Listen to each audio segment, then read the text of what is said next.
Have you ever wondered how in just 5 days a catch of red snapper can bring in $1.5 million? In the middle of the vast ocean, where waves and winds constantly challenge humans, fishermen who dare to face the sea are operating a technology and skill that few have ever witnessed.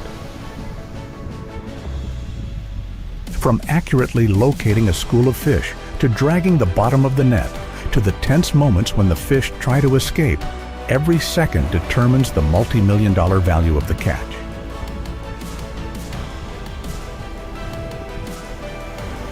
Explore the mysterious world where red snapper sparkles in the dawn light and huge profits await to be harvested. Go discover inside the $1.5 million red snapper haul, 100,000 pounds, caught in just 5 days.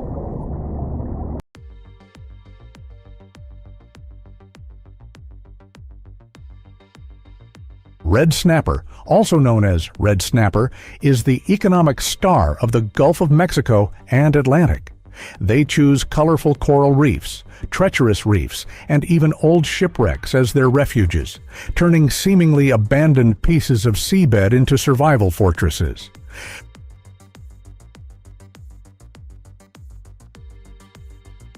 From depths of 33 to 656 feet, snappers are stealthy hunters, stalking schools of small fish, shrimp, and squid. But their true power lies in their schools. They move together, forming giant living masses that both hunt and defend themselves from predators like a moving underwater fortress.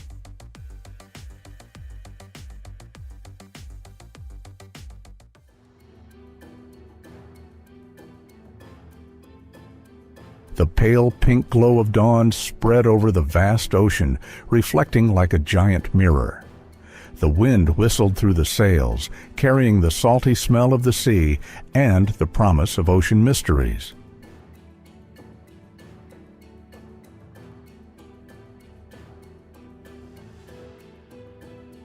They checked every piece of equipment: sensitive sonar, current locator, ice chest ready to preserve the fish as soon as they were pulled up.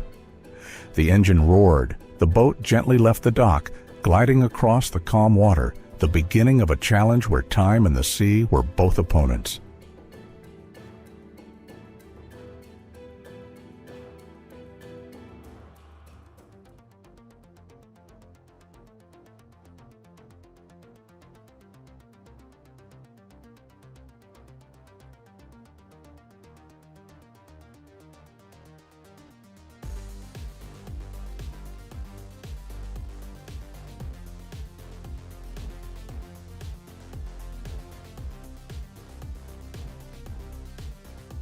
The race begins from that moment.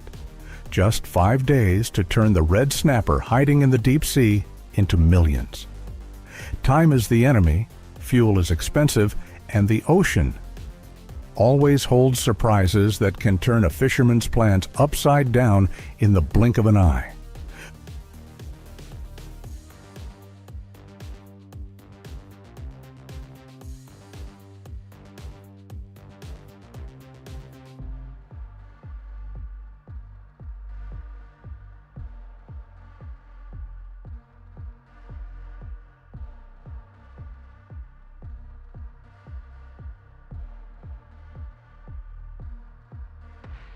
The veterans know that luck is not everything. They have to read the rhythm of the ocean, understand the currents, and feel the changes in temperature. The schools of red snappers are constantly moving, sometimes gathering around the reef, sometimes spreading out further. Missing the golden moment means failure.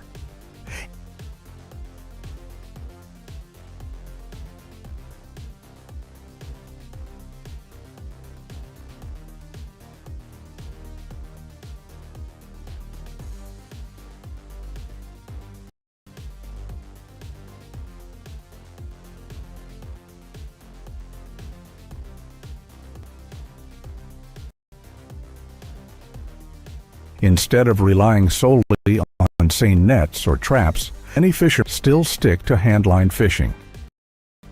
This method requires patience and skills. Each line is equipped with multiple hooks, lowered to the right depth where the red snapper are circling, waiting for the decisive moment.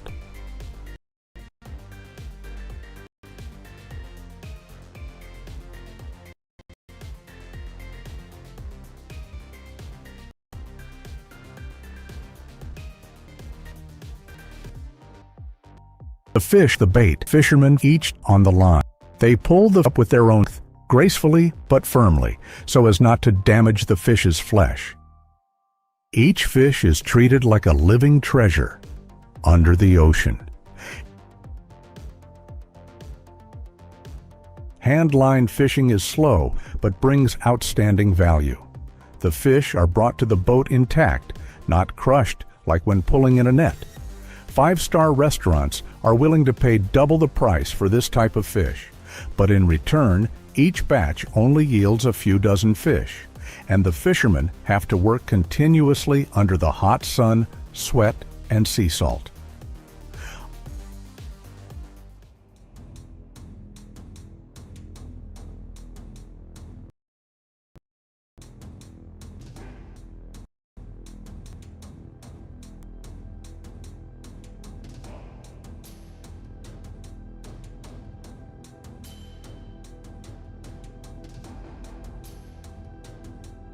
On the high seas, mistakes are not allowed. Storms can strike suddenly. Currents can sweep away schools of fish in a matter of hours. With hand-line fishing, the challenges are even more severe. It depends entirely on human strength, experience, and sensitivity. But the reward for that patience is the freshest red snapper, sold for the highest prices on the market.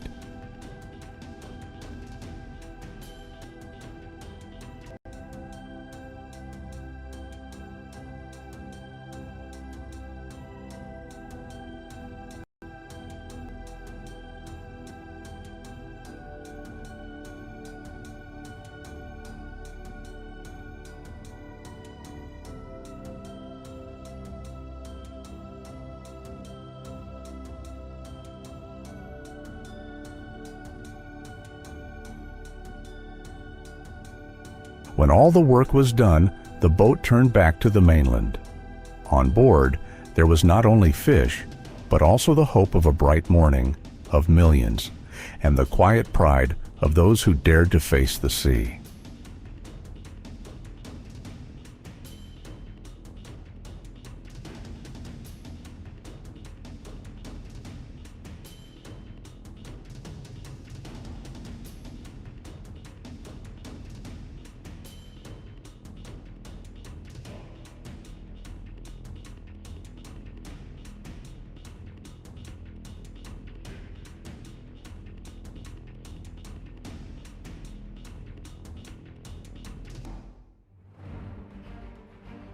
Their life cycle is a sea song that never repeats itself.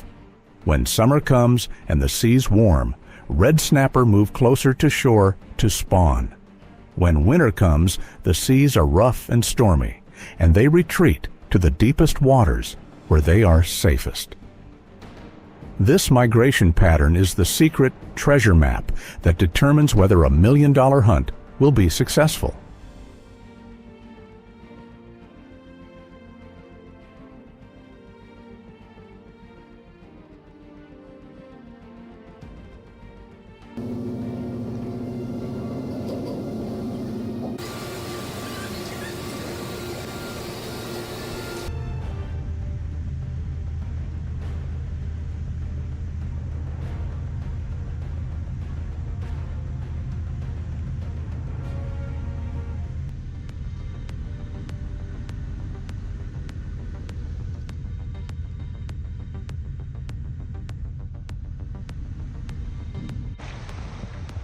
A wrong beat in timing or current can mean a trip for nothing. But for fishermen who can read the rhythm of the ocean, this is a golden moment where the sea rewards those who dare to challenge and pursue the million-dollar prize.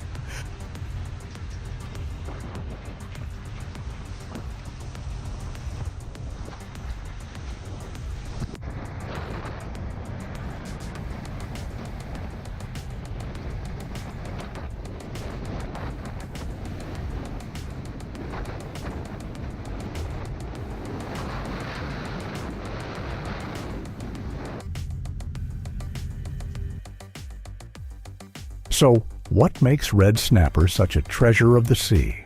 Their flesh is as white as moonlight, tender and sweet, with almost no bones, a delicate flavor that has gourmet chefs from the U.S. to Japan to Korea hunting for each fish, treating each fish like a precious gem under the ocean.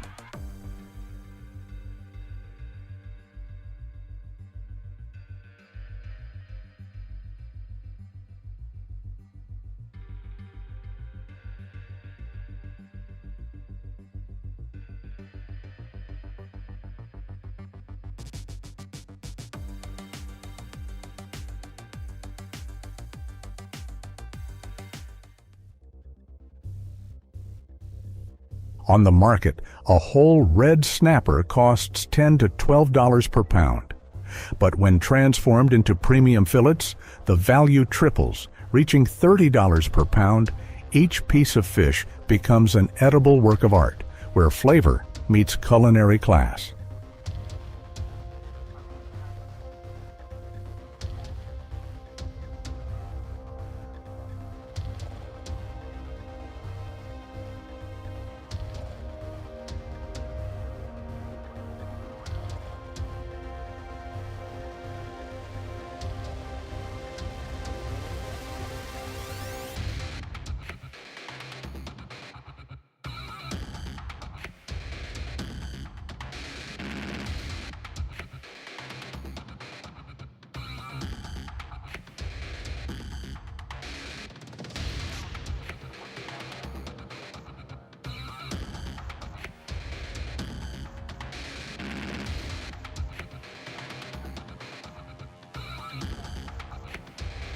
With just 100,000 pounds of red snapper, revenue can soar to $1.5 million. But to turn the fish lurking in the deep sea into those huge numbers is a tense 5-day adventure where every minute determines victory or defeat between the vast ocean and the skillful hands of fishermen.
Five days at sea, 100 miles of ocean, tons of fishing lines sparkling in the sun, all in exchange for a catch of bright red fish, the living treasure of the sea. But for those who follow this profession, today's trip is just the beginning. Tomorrow, the sea will open a new game of chance, and they will set out.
On deck, the work doesn't stop when the fish are hauled in.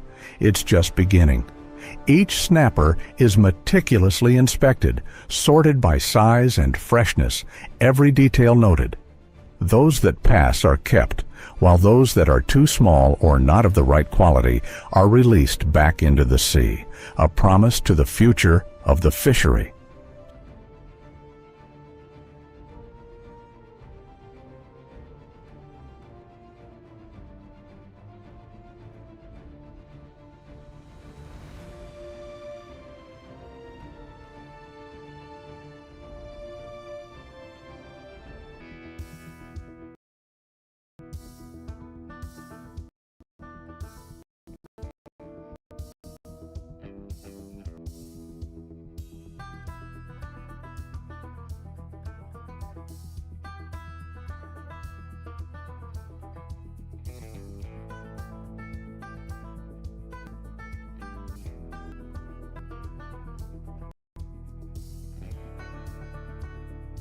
Storage, quietly but decisively. The processed fish are carefully placed in crushed ice bins, covered to maintain an even temperature. On modern ships, a rapid freezing system locks freshness in the hold, preserving quality even on long journeys. This is the final line of events before the fish enters the strict supply chain.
When all the work was done, the boat turned back to the mainland.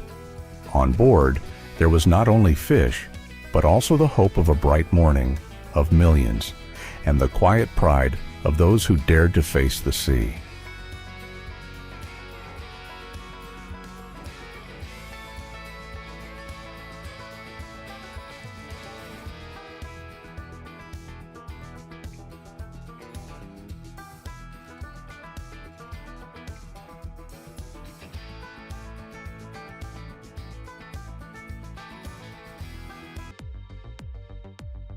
Upon arrival, the crates of bright red snapper fish that had just left the port were quickly loaded by refrigerated trucks straight to the receiving area. Each batch of fish was still full of life, with bright sparkling eyes and a smooth silvery red body, as if they had just swum cool waves.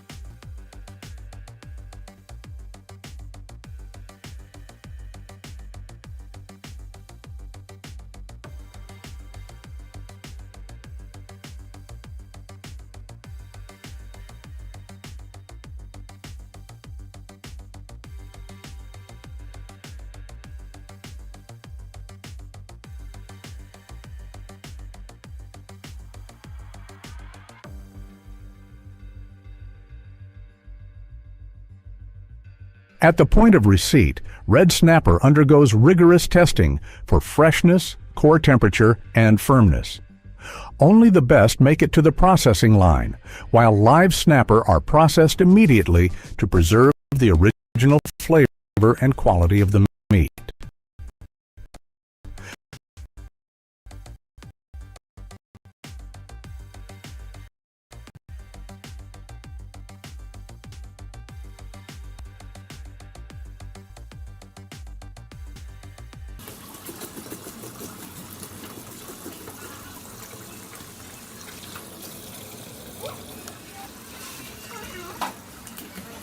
The blade glides smoothly through separating each piece of pure white meat from the bone without tearing the fiber.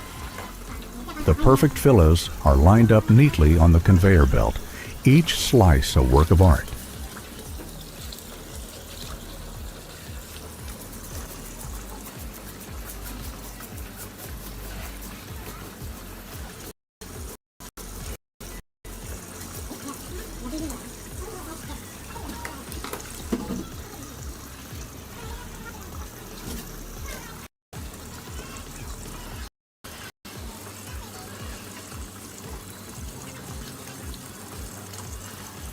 The filleting process requires absolute precision, uniform thickness in meat fibers, no part wasted. Head, bones, and skin are led to a separate line to be processed into seafood broth, transforming the whole into maximum value.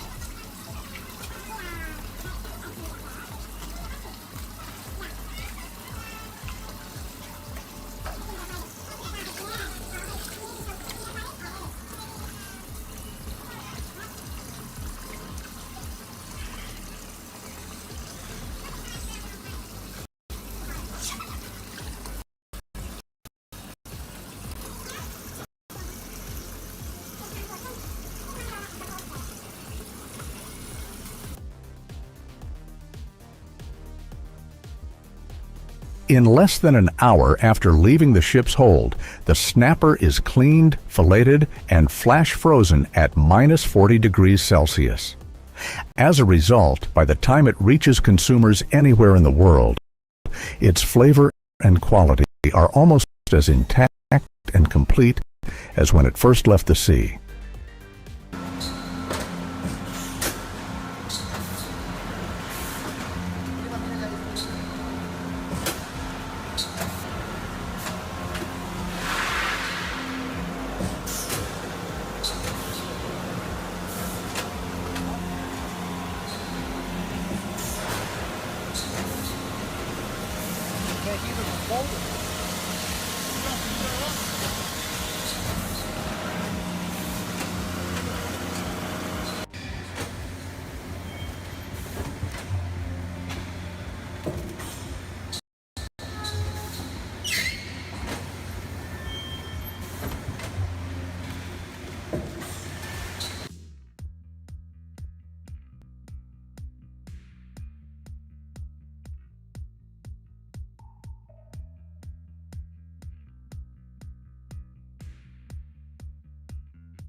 From this factory, tons of red snapper are exported every day, becoming raw materials for five-star restaurants, high-end supermarkets, and famous hotel chains.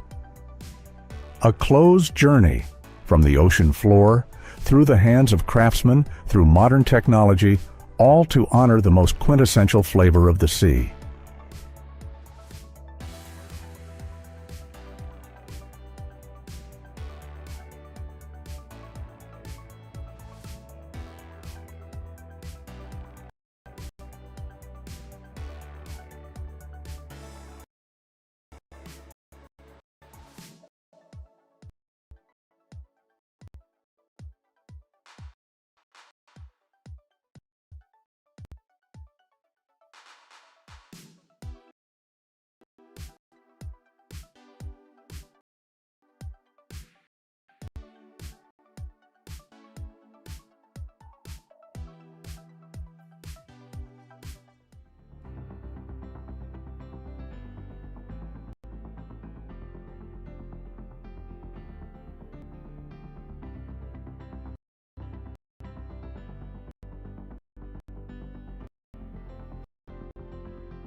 story of a red snapper does not end when it leaves the sea. It continues its through fishing ports, skilled hands, modern factories, to finally appear on the dining table of the most remote places.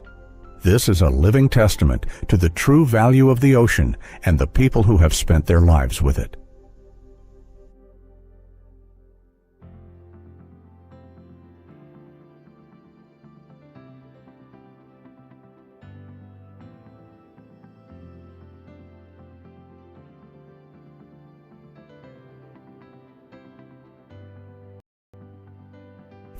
From a fresh snapper just out of the sea, under the skillful hands of the chef, it is not just an ingredient, but becomes a sophisticated work of culinary art, where skill and flavor blend perfectly.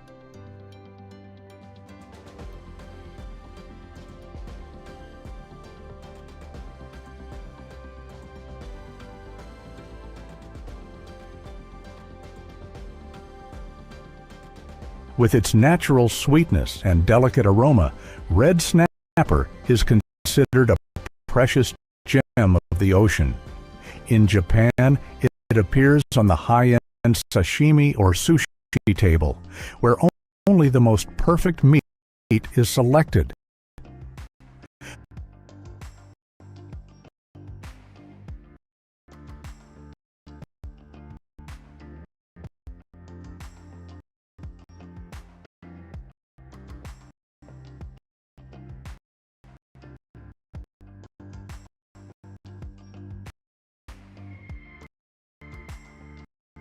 The miso-marinated red snapper is gently placed on the grill. The sizzling sound is heard, the aroma spreads and blends with the smell of burnt wood, creating an unforgettable sensory experience.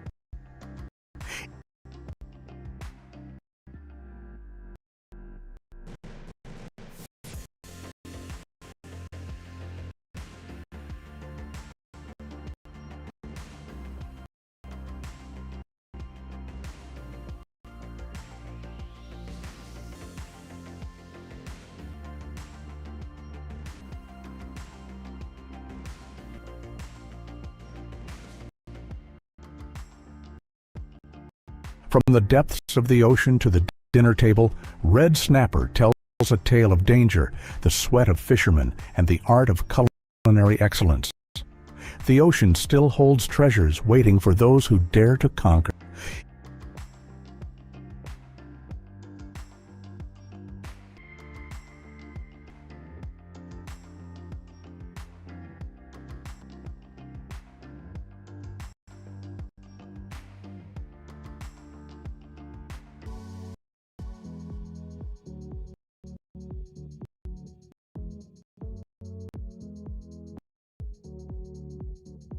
If you are passionate about sea exploration journeys, please subscribe to the channel and turn on the notification bell. To continue with us the amazing stories where the ocean reveals vivid secrets never seen before.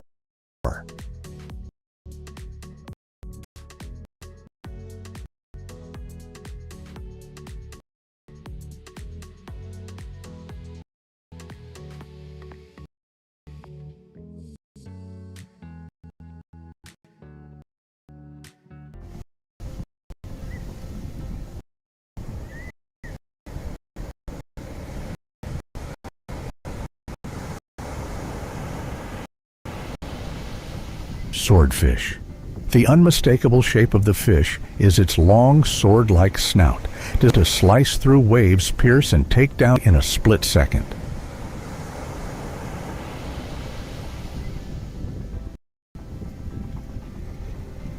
Timmy's got the video, mate. Oh, yeah! They are the silent warriors of the ocean, growing up to about 10 feet long, weighing over half a ton, and able to sprint underwater at speeding about 30 miles.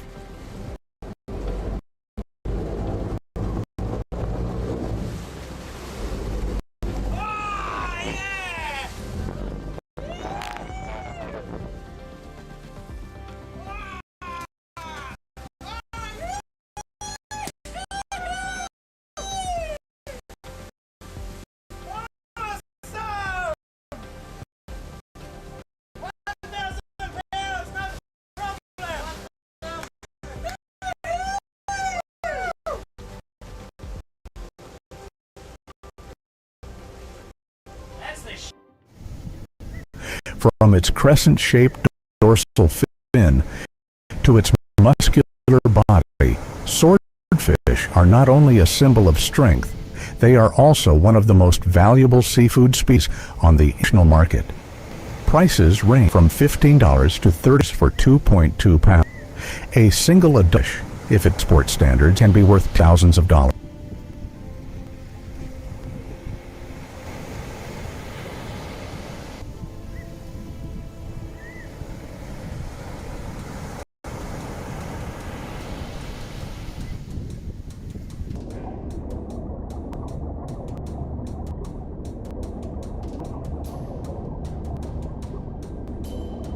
A fish the size of a car, but catching it, not easy.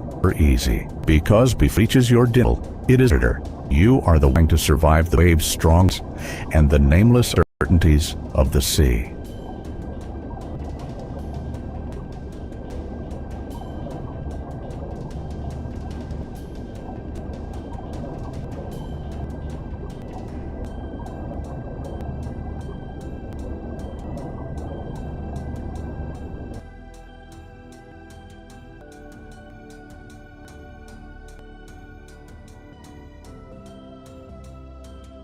To understand how swordfish, you must understand how they live and move.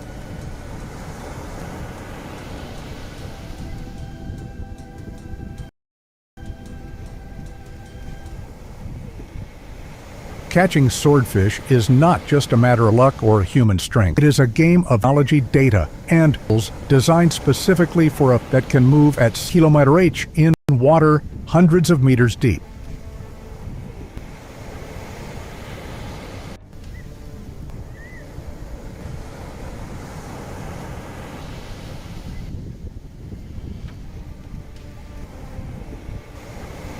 The crew deployed a system called long line.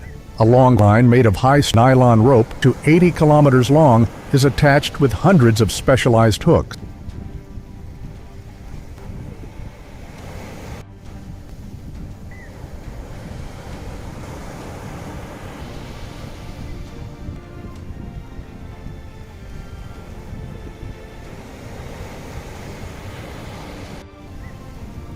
Each hook is with fresh bait, usually squid or along or infrared emitting lamp to attract fish long distances in the dark ocean.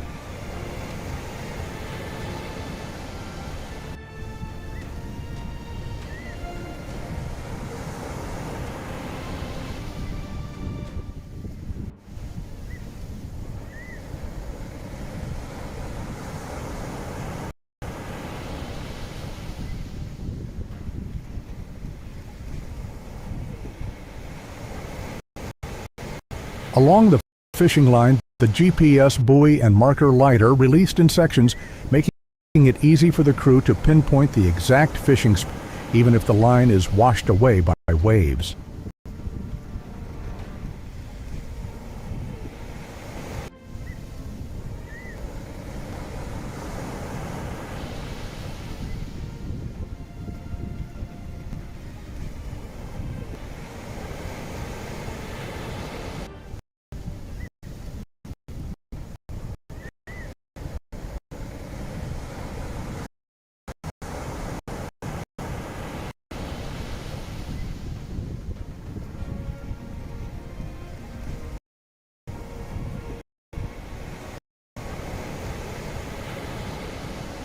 Inside the cabin, the system deep-sea sonar radar is used to detect the thermal layer where swordfish are likely to move, typically between 300 and 500 meters deep. The data from the sea is live on the helping to decide the correct to cast the at the right time of day.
Once the fish is hooked, the system hydraulic winch will pull up each heavy section of line, reducing the risk of injury to the puller and increasing control if a large fish strikes.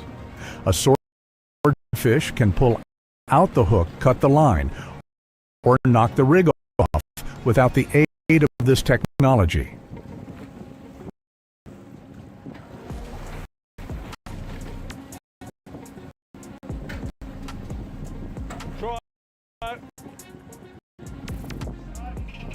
Get out of the way, guys.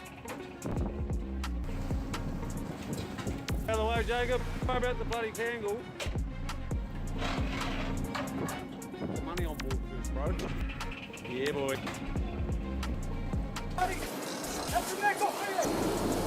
Get that flyer. Right in the head. Hit it. Got it. Travis got it.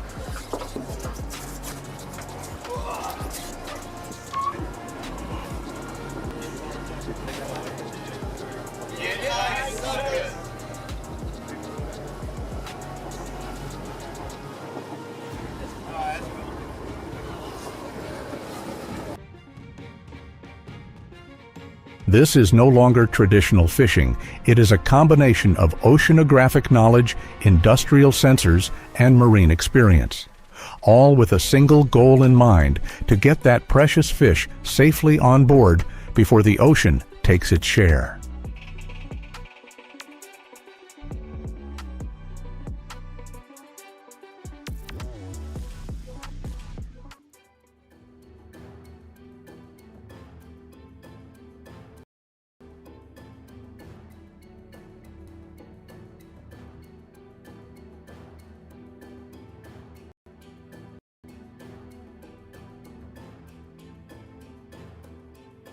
Not all swordfish brought aboard are created equal.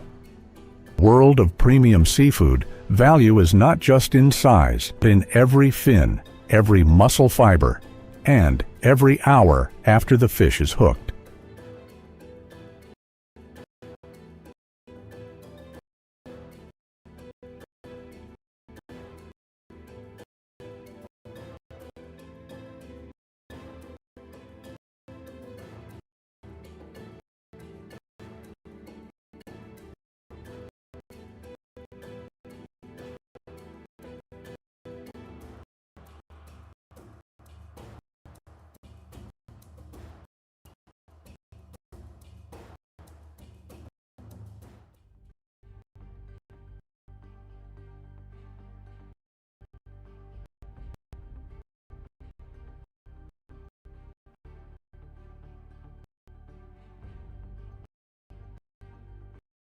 A swordfish that meets export standards must meet many strict conditions: intact fins, nose unbroken, tail straight, body fresh red meat, never frozen.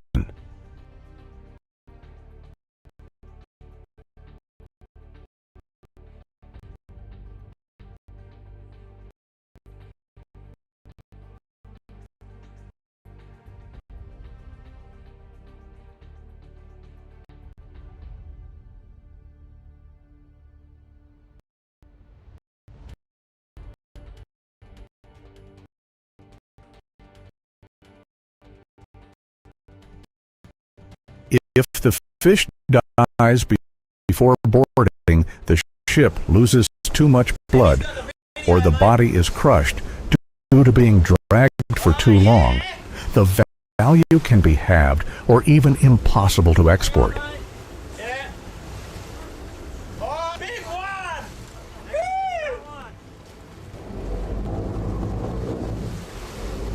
Oh, yeah!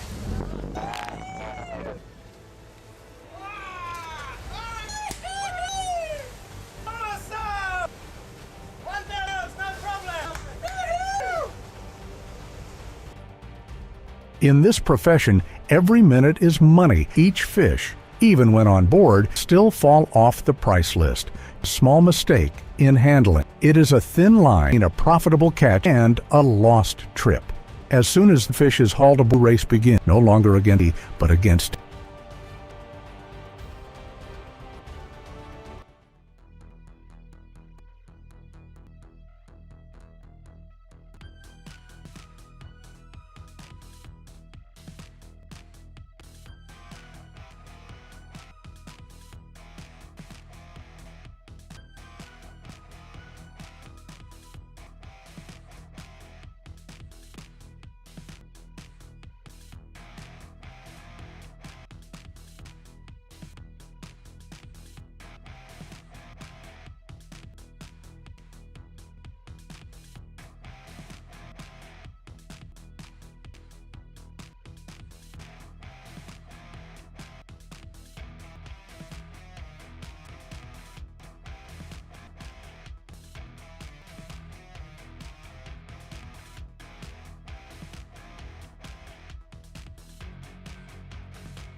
Every minute that passes is a part of the value lost. To keep the highest quality, the fish must be cooled immediately. Fishermen put the fish in tanks containing salt ice or dry ice, a layer of ice prepared in advance, cold, but not causing frostbite on the fish's skin.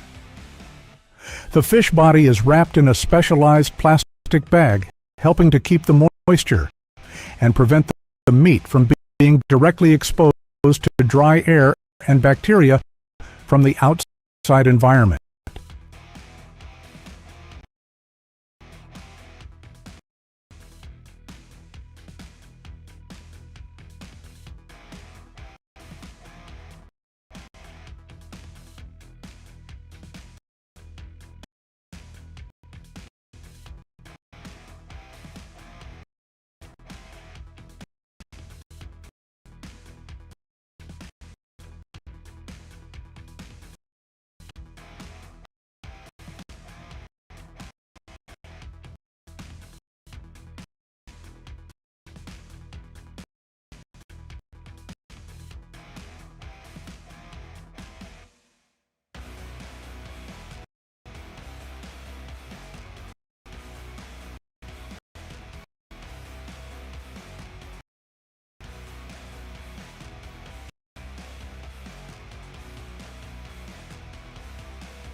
As the ship reshore, a specialized rated truck is waiting.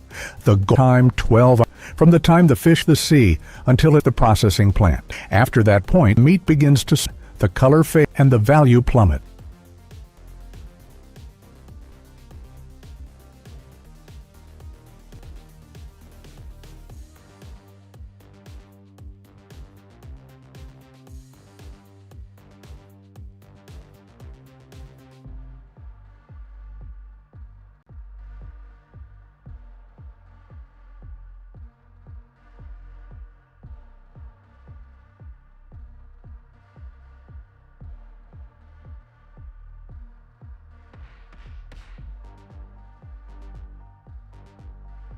From the seaport, swordfish are transported straight to the processing plant, where every process operates like a cold but precise surgical line.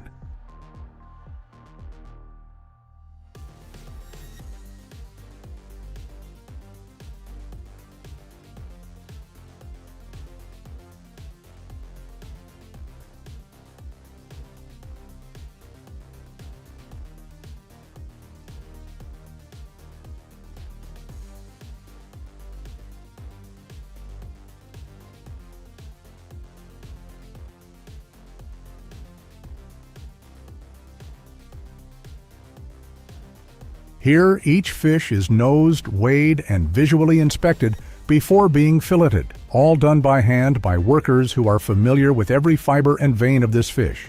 One skewed cut, one wrong stroke of the knife can cause the entire fillet to be off standard.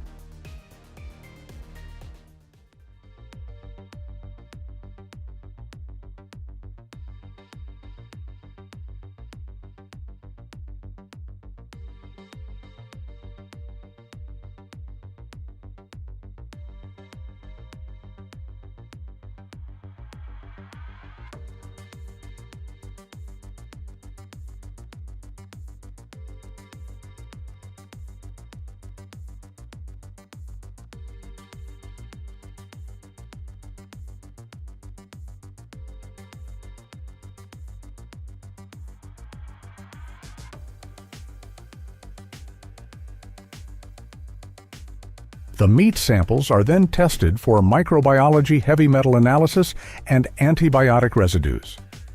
Only when all the rigorous inspections are passed does the fish enter the packaging stage.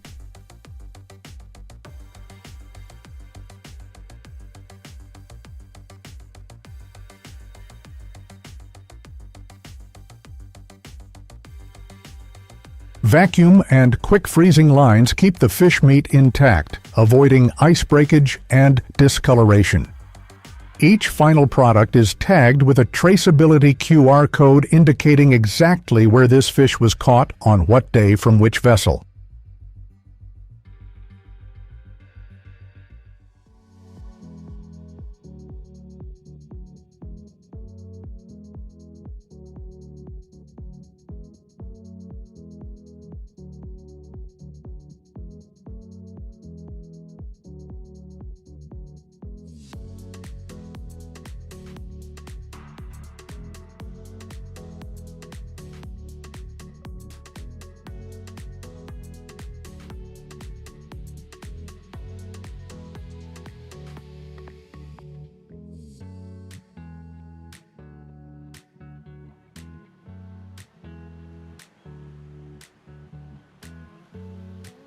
The true value of swordfish is not in the kilo.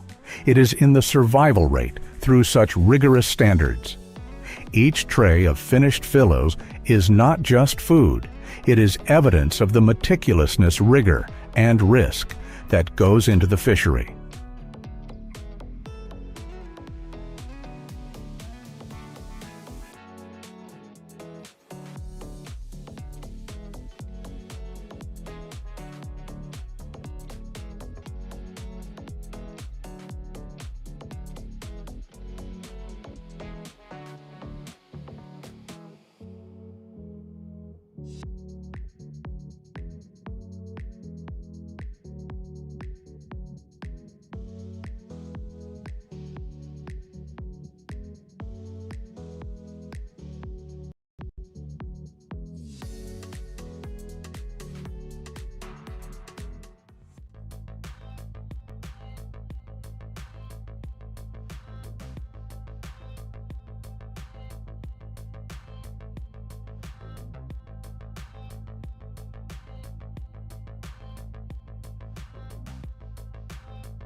Swordfish are deep-sea hermits.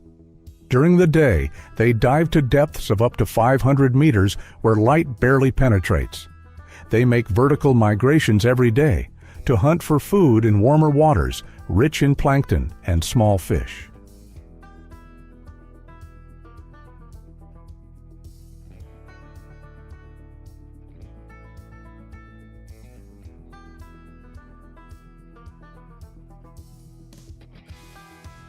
The ideal temperature for swordfish is between 22 and 28 degrees Celsius. They breed offshore usually during the warm season. Swordfish larvae are only as small as a pinhead, but if they survive thousands of mishaps, they can become one of the ocean's most apex predators.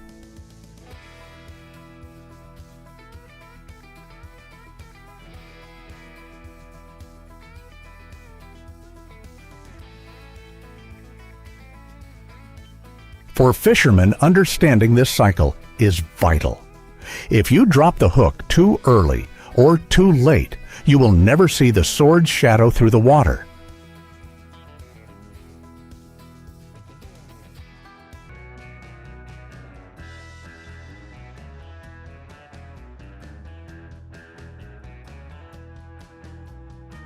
Swordfish are not always available. To encounter this valuable fish, every element must be almost absolutely precise. Peak season lasts from September to March, when the ocean is calmer and swordfish populations are high in the deep waters of the eastern Pacific Caribbean and the east coast of the United States.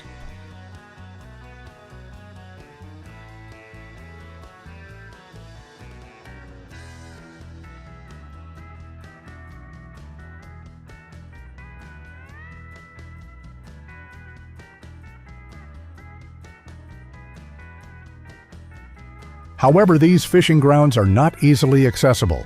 They are located about 100 kilometers from the shore. 288 miles, equivalent to several hundred kilometers in the middle of the ocean, about 200 meters, deep by 984 feet.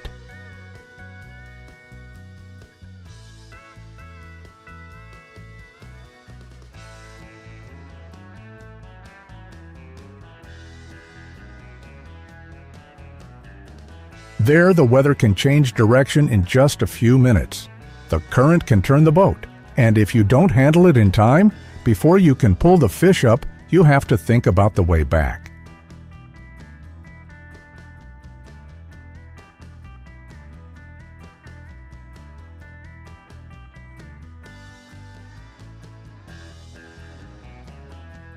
While most of the ocean is still quiet, swordfish fishing boats begin a new day's work.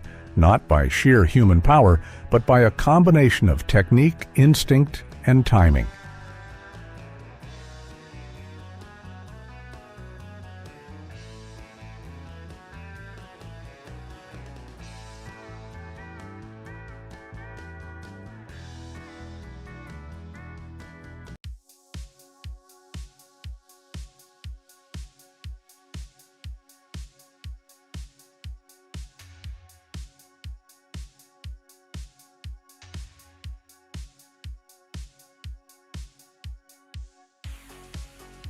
At a high-end restaurant in the heart of Tokyo, a slice of fresh red swordfish is placed on a hot cast iron surface, sautéed with green pepper, unsalted butter, and a few slices of juicy cherry tomatoes. The sizzling sound echoes, the aroma fills the kitchen.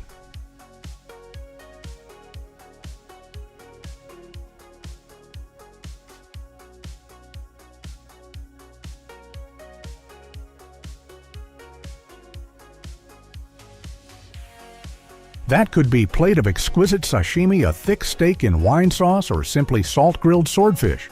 But at these restaurants, every dish is a work of art, and each slice of fish costs up to $60-80.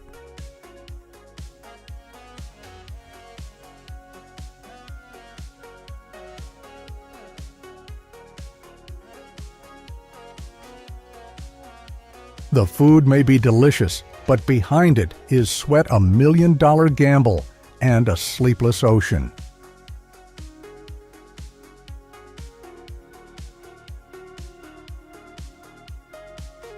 Hundreds of miles from shore, each swordfish is more than just food.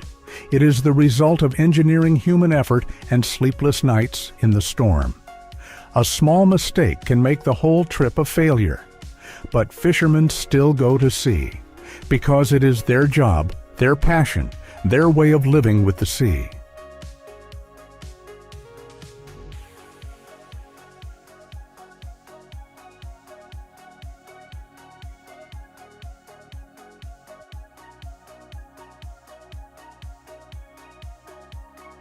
If you want to explore more journeys like this, please subscribe channel.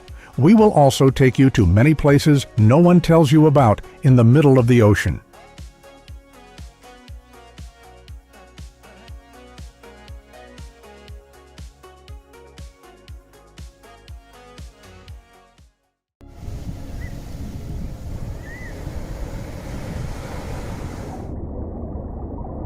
Hidden beneath the cold sand of the ocean floor, these seemingly insignificant creatures are the lifeblood of the entire coastal industry.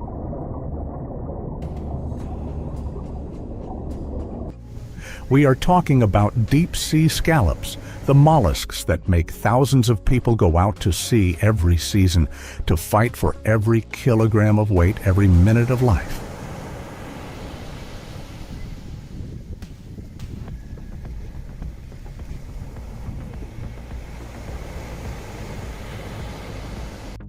At first glance, they just look like fan-shaped shells lying quietly on the seabed. But inside is a thick white muscle, known as the soft gold bar of high-class cuisine.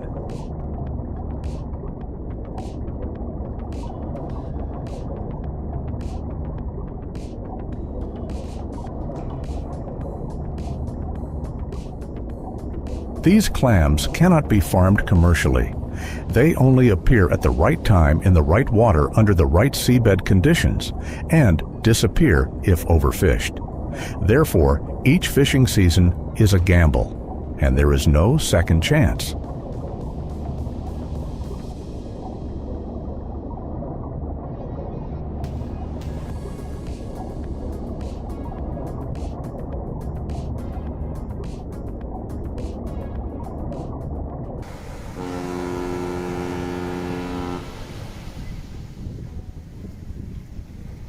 And that is why when the fishing season opens, the seaport is bustling like a general mobilization. Because everyone understands only in that golden hour the 50-ton opportunity really appears.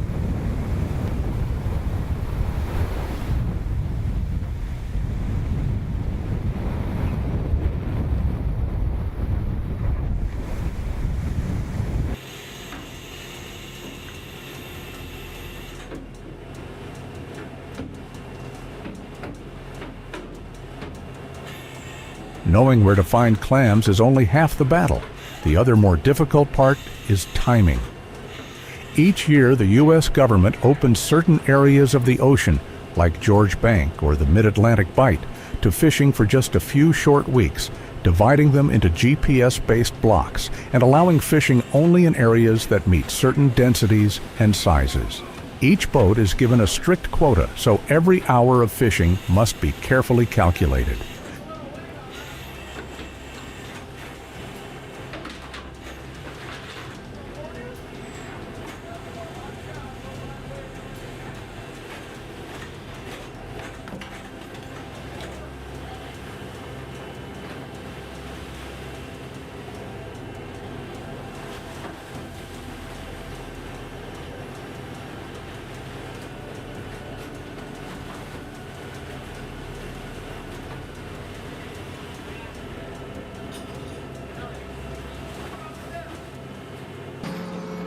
Go too early, the clams are still small, or the water is murky. Go too late, the clams release eggs, or the meat is of poor quality. The whole trip will fail.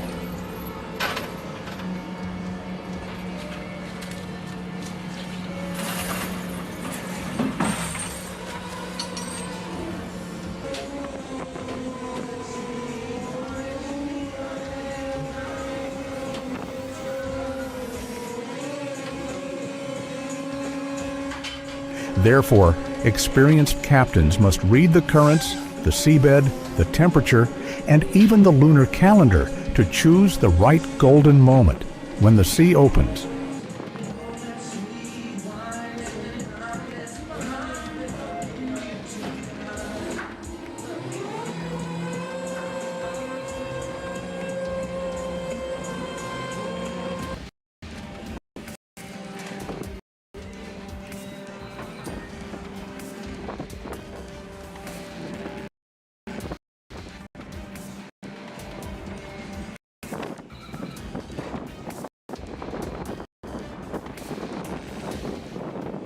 Then the ships quietly left, starting a fierce race to reach 50 tons in less than 24 hours, where even the smallest mistake could cost the entire season.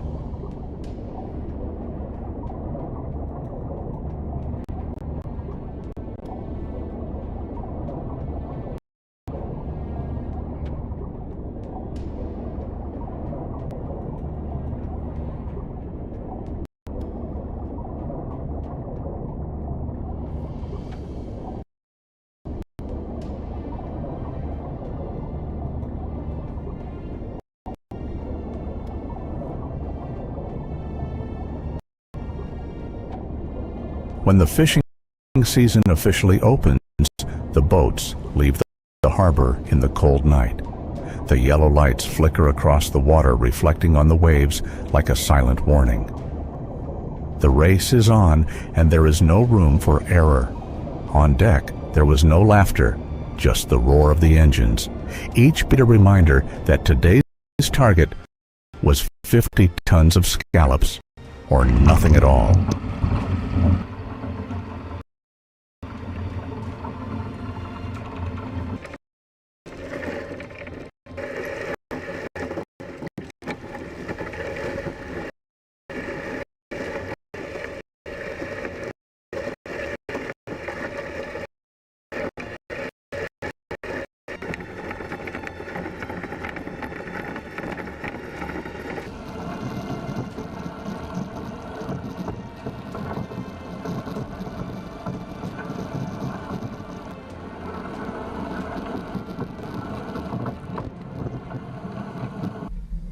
In a race where every is worth thousands of dollars, people cannot own. They need sized tools specifically designed the harsh ocean conditions and logical characteristics of ships.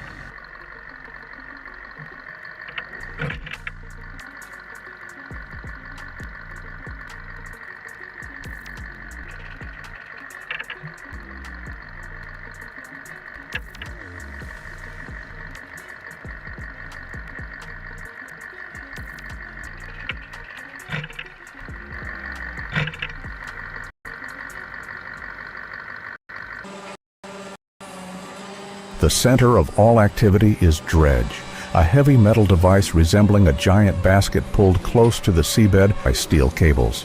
The wide mouth of the net catches the sand current. Metal bars at the front legs gently stir up the sand and dislodge them from the sand, to be drawn into the net without breaking their shells.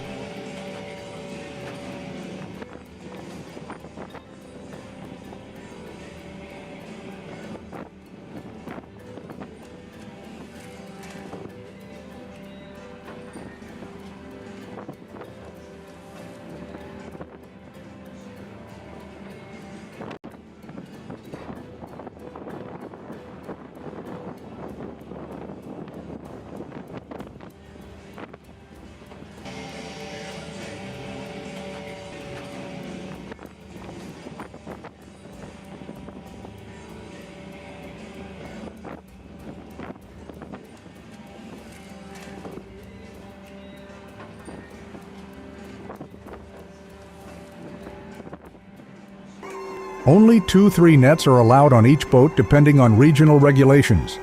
One pull takes 45 to 60 minutes, and if positioned correctly, each haul can yield hundreds to thousands of kilos of clams.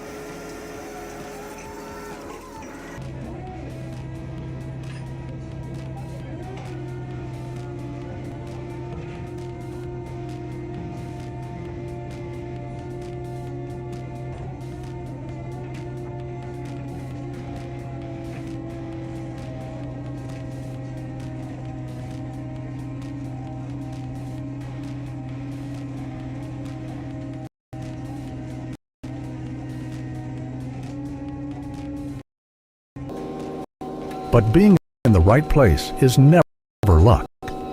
Captains must become marine analysts, read currents, bottom topography, lunar calendar, and even weather fluctuations.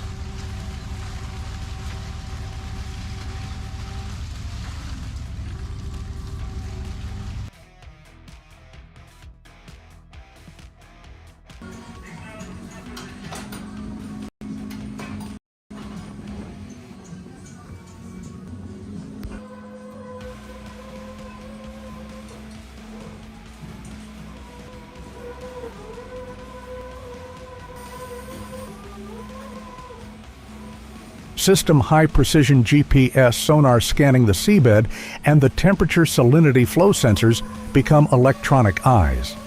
Some modern boats even link data to satellites to analyze the likelihood of oyster beds in each area and decide whether to lower the net or move on.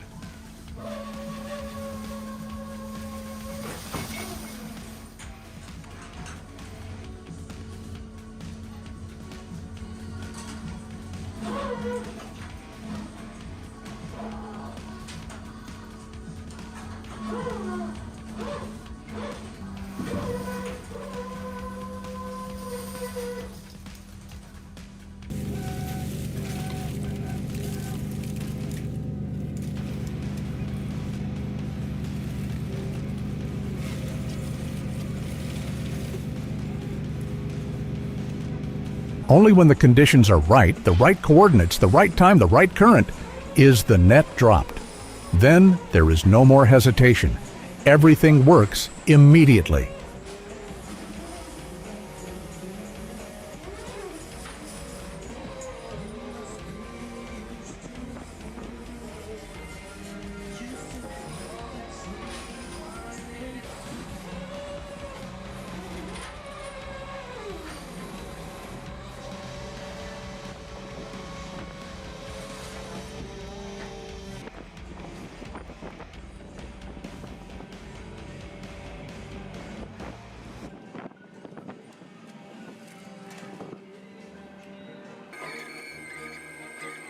At sea, everything works like a machine that cannot be out of sync. The net is lowered, pulled close to the bottom, then raised again, repeated like that. The ship's urgent heartbeat, each net was poured onto the floor. The clams were thick wet, covered with sand.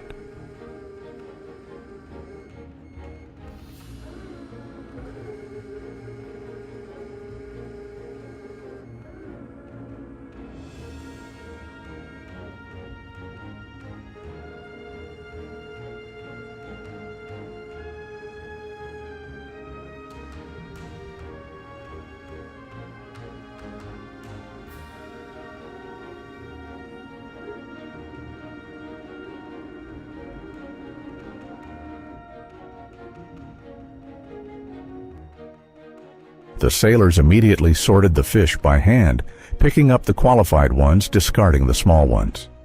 No one had time to look up.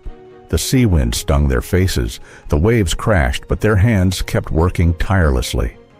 Every minute is a kilo that can be lost, is an opportunity that can disappear because of a bad catch or because of missing the sweet spot.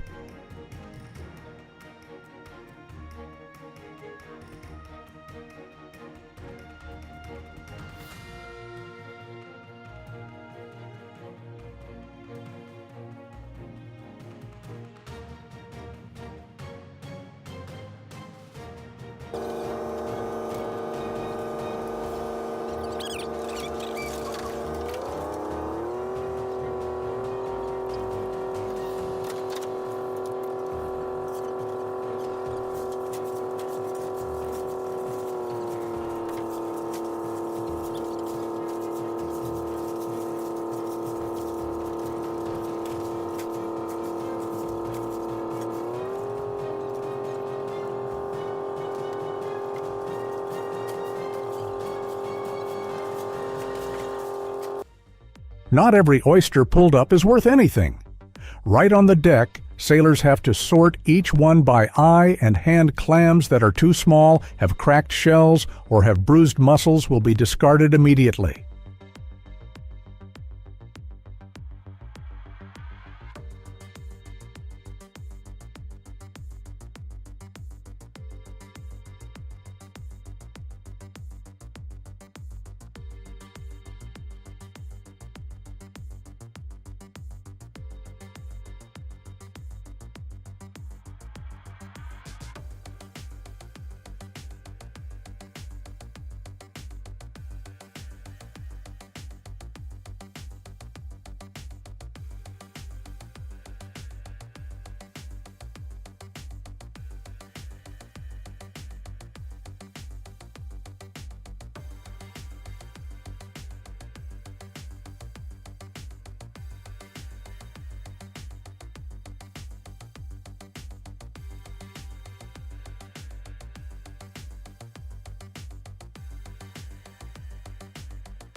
Very strict standards. Only those that are at least 4 inches in diameter with even white flesh and no blemishes are eligible for export. A small defect can reduce the value by up to 70%.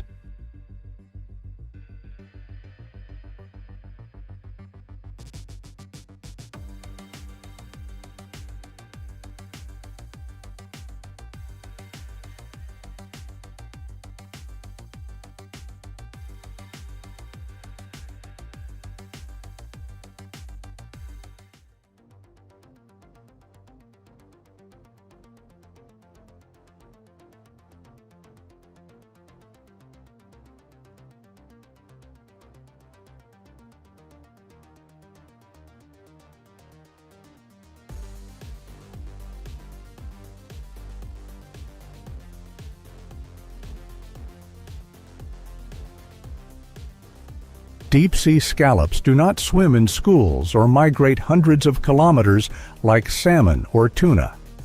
They choose a different lifestyle lie, still on the cold sand from the water surface, approximately 131 to 328 feet, where light almost never reaches.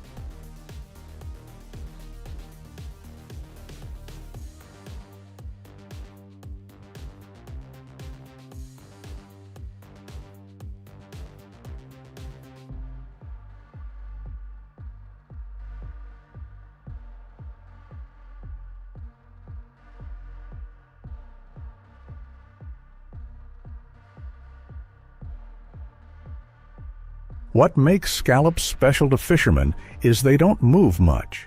Large oyster beds that will last for years if protected. Thanks to this feature, the sweet spots on the sea floor, clean sand, rich food, stable currents, become fixed treasures that experienced captains memorize like treasure maps.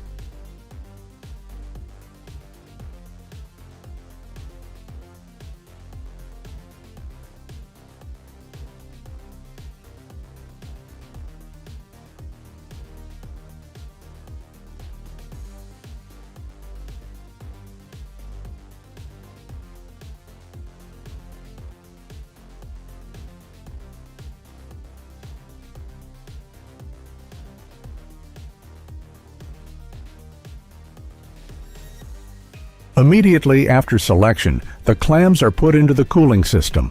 Soak in chilled seawater at 0 to 2 degrees to maintain freshness. Some ships also install temperature sensors in each tank for continuous monitoring. Speed is of the essence. If delayed, the clams will lose water, lose quality, and even be rejected entirely upon arrival at the port.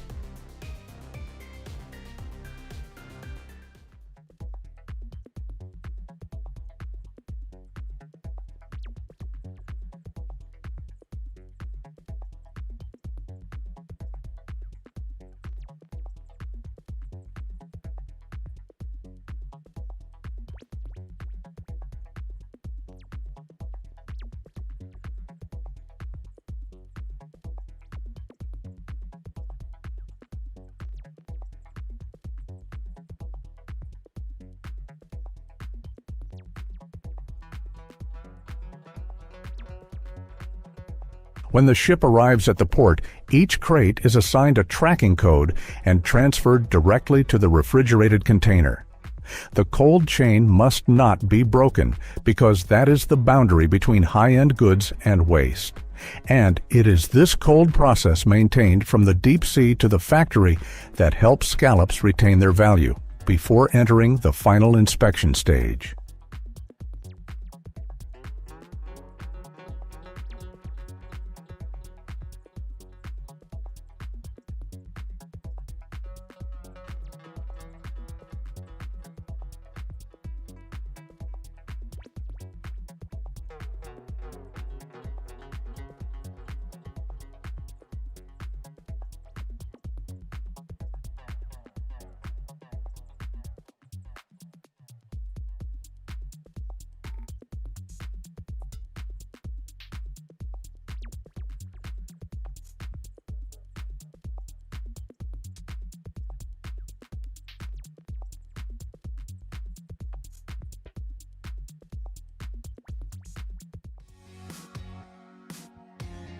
As soon as the refrigerated container arrives, the clams are unloaded directly into the processing line in a closed, cold environment.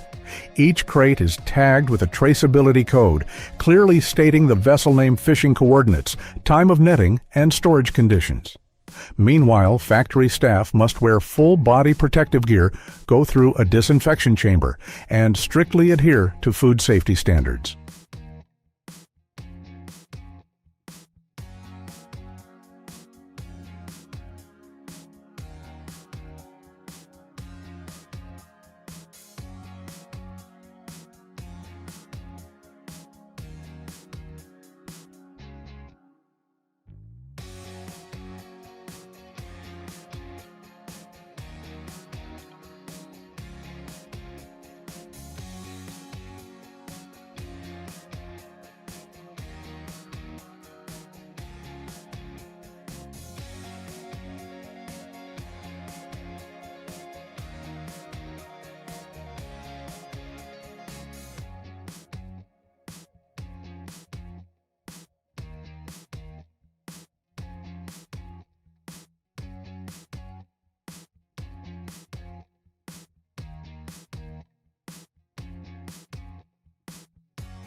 On the conveyor belt, the clams are cleaned with high-pressure water jets. Then, the shells are separated by a specialized mechanical system. Only the white muscle is retained, the rest is completely removed.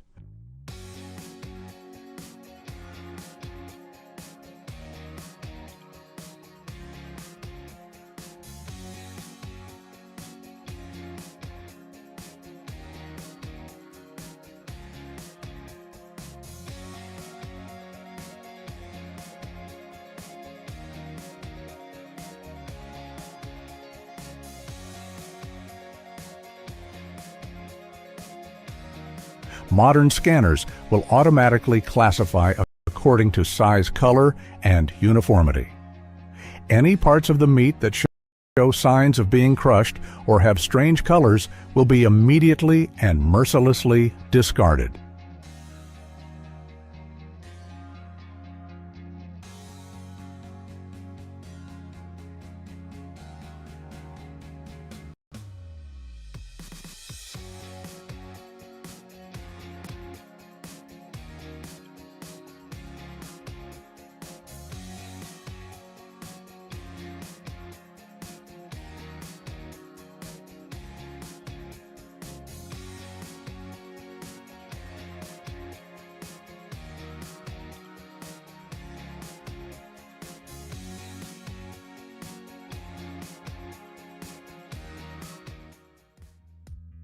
Some batches are also sent to a microbiological testing laboratory where meat samples are tested for heavy metal residues, bacteria, and freshness.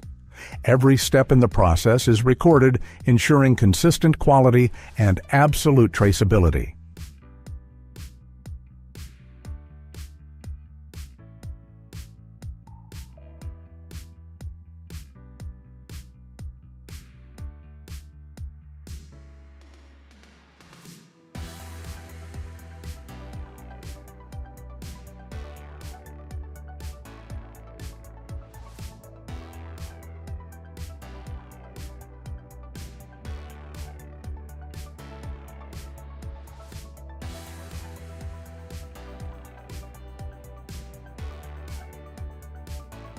Finally, the clams are packaged as required vacuum-packed individually quick frozen IQF or kept alive in sterile seawater for export by air.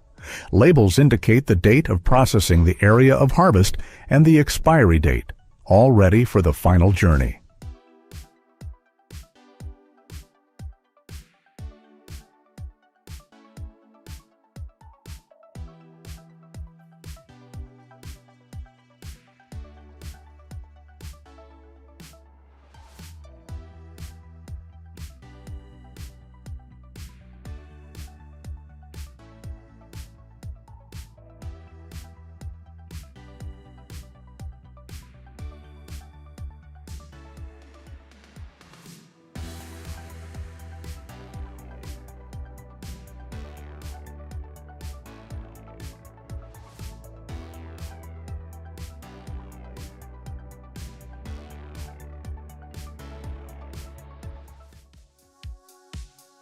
And that is when scallops step out of the cold industrial chain into the world of high-end cuisine, where every slice, every drop of sauce will determine the true value of this seemingly silent creature.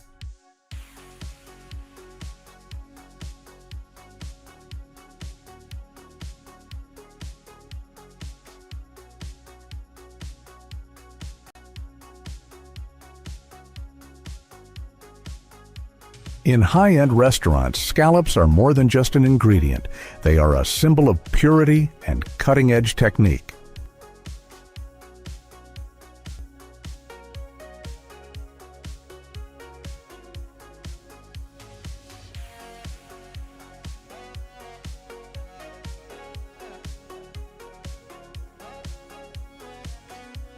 A slice of pan-fried fish, golden brown on the outside, soft and sweet on the inside. It doesn't need much seasoning, just a little butter, a few drops of lemon to keep the taste of the sea.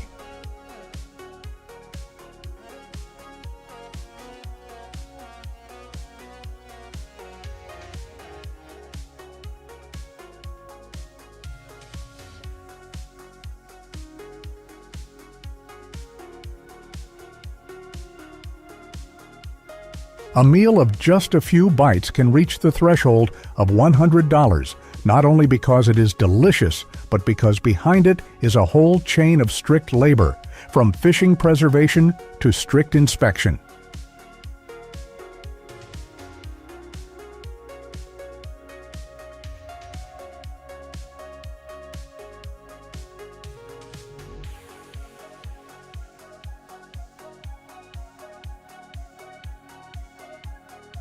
Whether it's Japanese sashimi or French grill scallops are always given absolute respect because everyone understands this cannot be faked, cannot be rushed.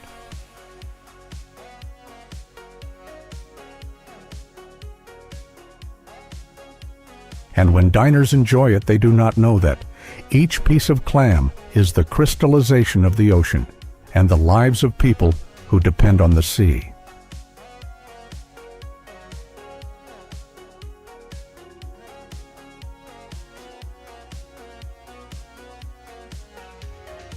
In ports like this, 150 tons of scallops a season isn't just a catch, it's the lifeblood of the community.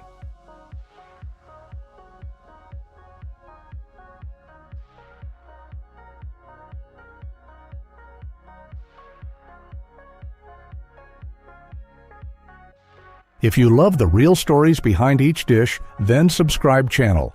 Join us to explore many other amazing journeys from the ocean. Thanks for watching.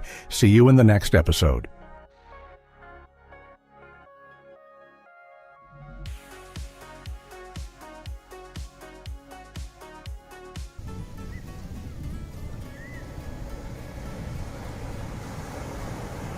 Although it looks like a flat snail clinging to rocks, abalone is the living pearl of the ocean, with thick, crispy, sweet white meat sought after throughout Asia.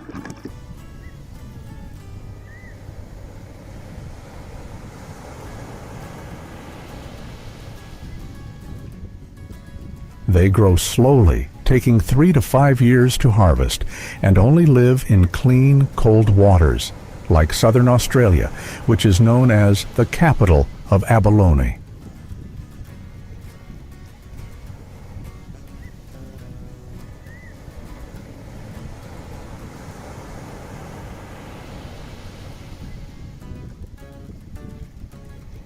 Depends entirely on nature, and because they are rare, they become a high-end gift, a symbol of good luck, pushing the price up to $120 each.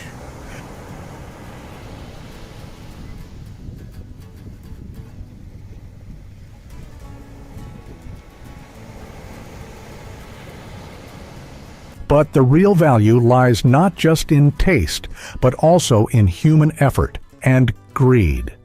Australian abalone is no longer just seafood. It is sought after like gold.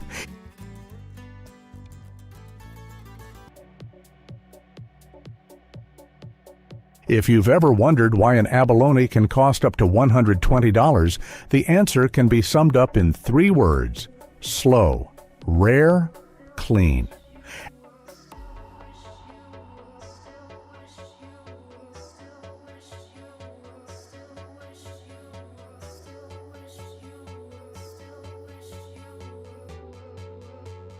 Abalone grow very slowly, taking 3 to 5 years to reach harvest size, and only thrive under ideal conditions.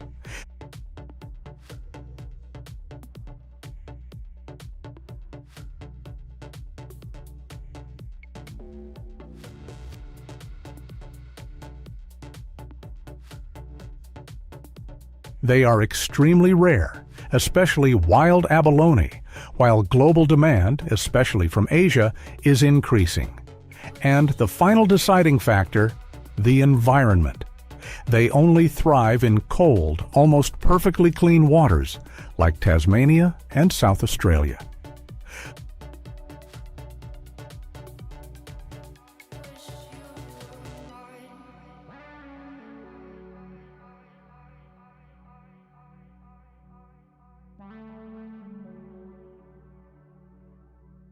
The cost of raising abalone is therefore very high, from water filtration systems temperature control to food and manual harvesting.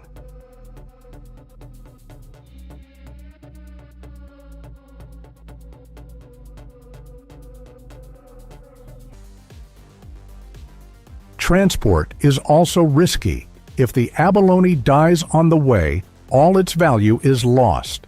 Therefore, abalone often has to be frozen quickly or transported alive using special technology.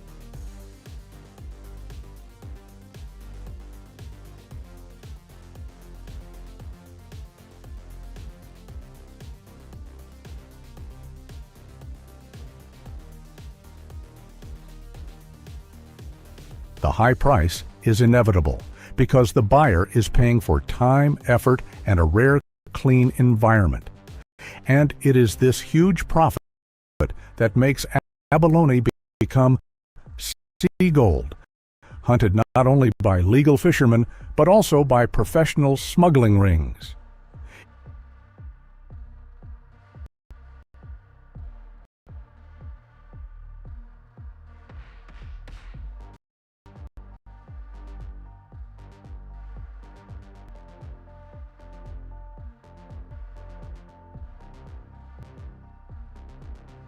In the cold waters of southern Australia, every day before dawn, hundreds of divers quietly leave the dock, not to fish but to hunt for abalone. Plunge into water below 10 degrees Celsius, facing undertows, strong currents, and sharks.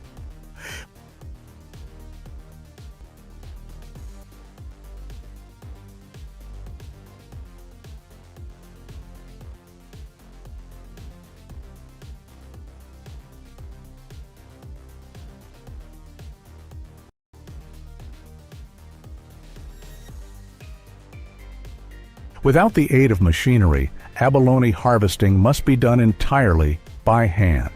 Each abalone clings tightly to the reef at depths of between 33 and 98 feet, and with just a rough hand movement, its value is lost.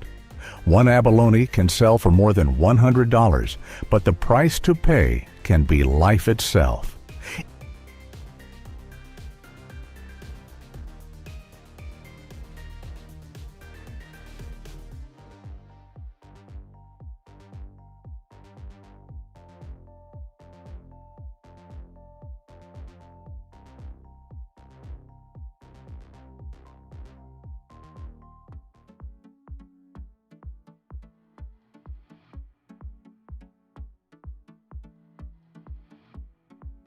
Each dive lasts 30 to 40 minutes, repeated throughout the day amid water pressure, cold, and the risk of disorientation. This is one of the most dangerous jobs in the fishing industry.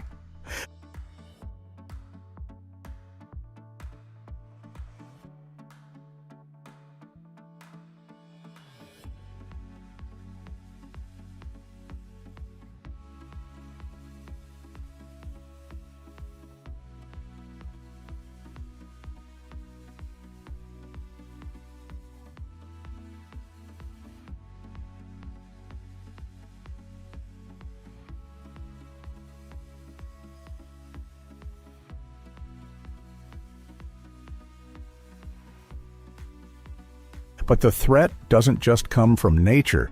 It also comes from poachers who illegally dive at night, making underwater collisions more terrifying than ever.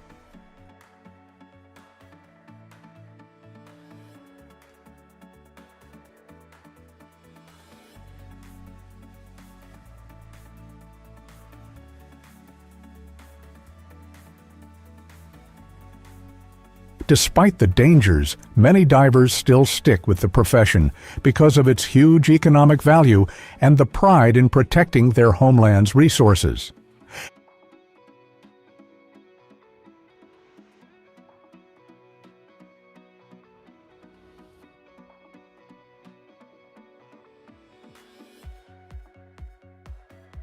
However, not everyone chooses the right path.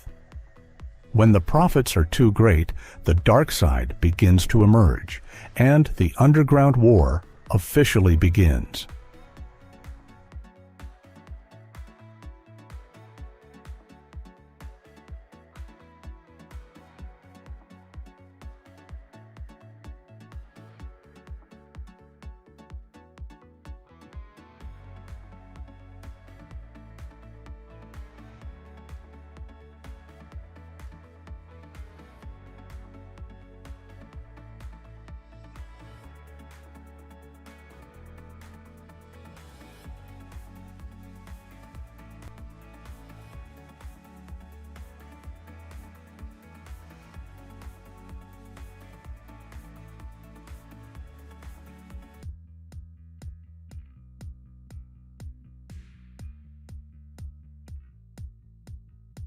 Before becoming a powerful dish on the dinner table, each Australian abalone undergoes a rigorous processing procedure in an export standard factory.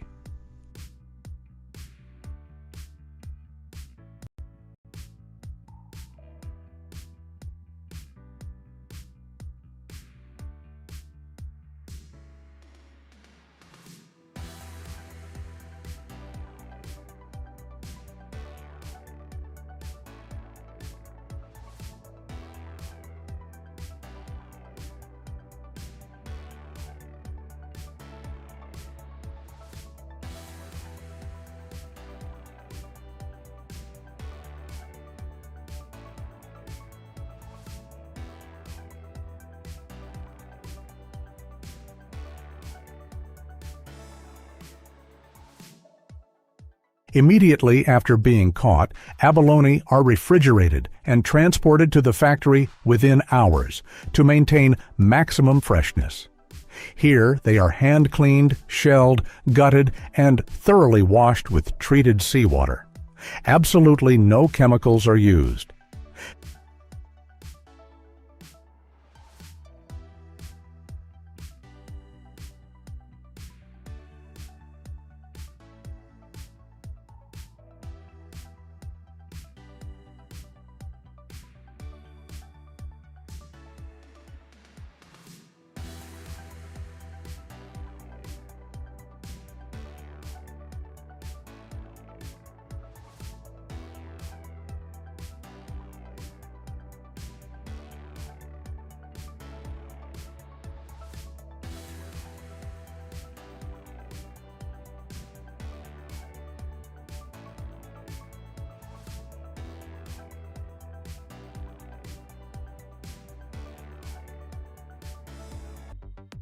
Depending on market requirements, abalone can be kept alive, frozen, or steamed, and vacuum-packed. Each tray has a traceability code, quality control, and clear label, ensuring transparency from sea to table.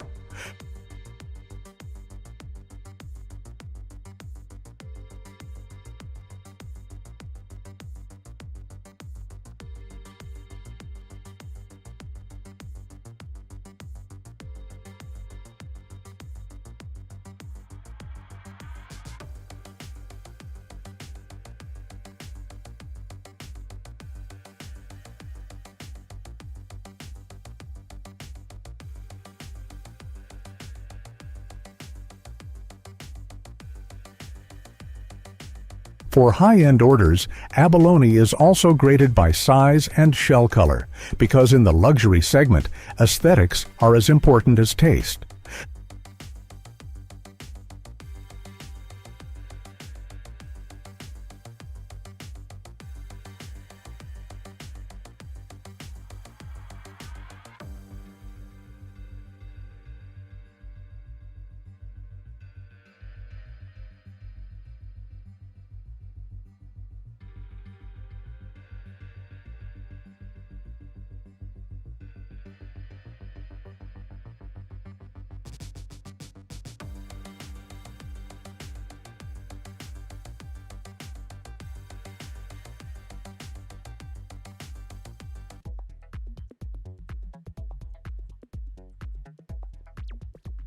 The factory is not just a place for processing, but the final step in turning a living pearl of the ocean into a precious gift served at million-dollar parties across Asia.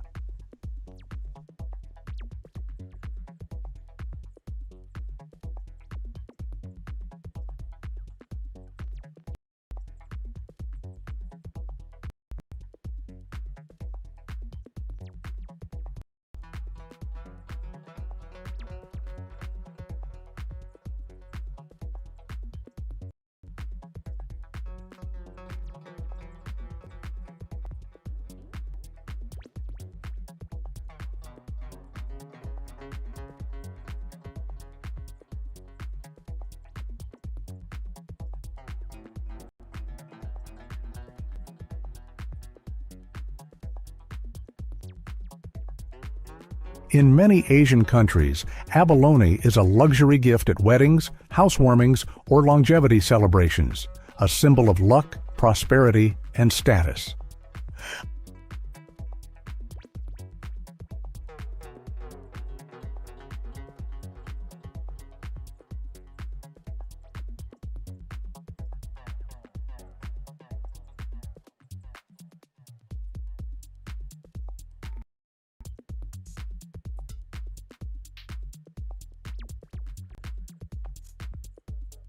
A box can cost anywhere from a few hundred to a few $1,000s. At a high-end restaurant, a plate of stewed abalone can cost $500, and Australian abalone, clean, firm, wild-caught, is always the most expensive choice.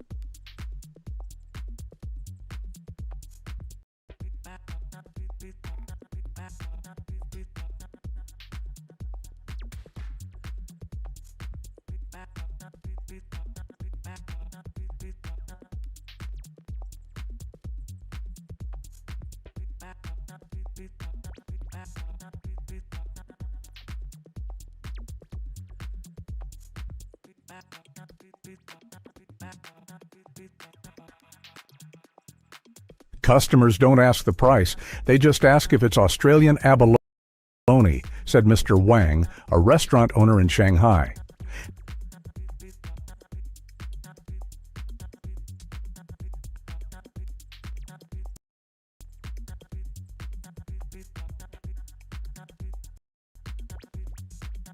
Demand far outstrips supply, driving prices up.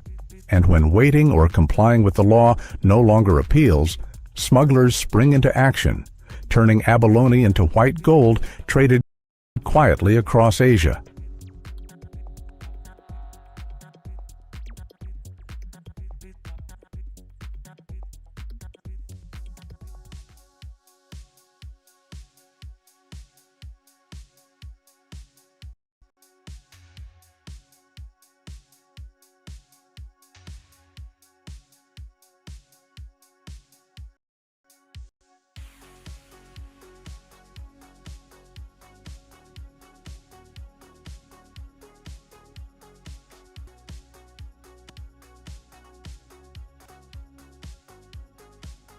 Beneath them, a trade abalone is quite growing. With price to $120 apiece, abalone has become the white gold of the ocean, hunted, illegally traded, and smuggled to Australia in suitcases, coolers, or disguised as other cargo.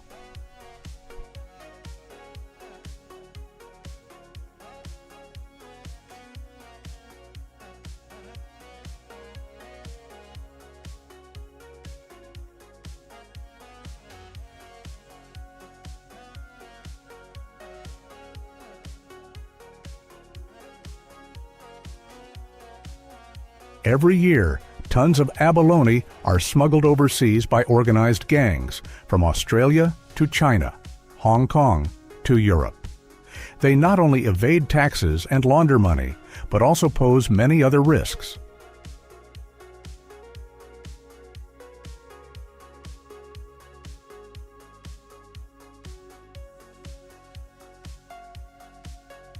Meanwhile, legal farmers and fishermen are being forced to pay higher prices because of the proliferation of smuggled goods. Wild abalone is gradually depleted, and the ecosystem is threatened.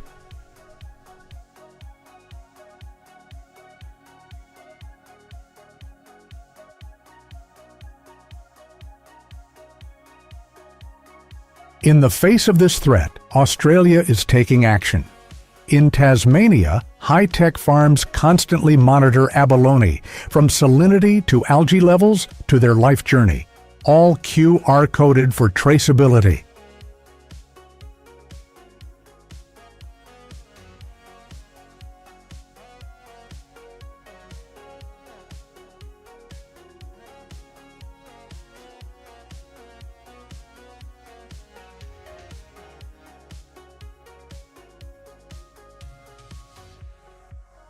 From the cold ocean floor to the dining table, each abalone carries value not only in money, but also in time, effort, and sacrifice. The question is, will we consume it or will we preserve it?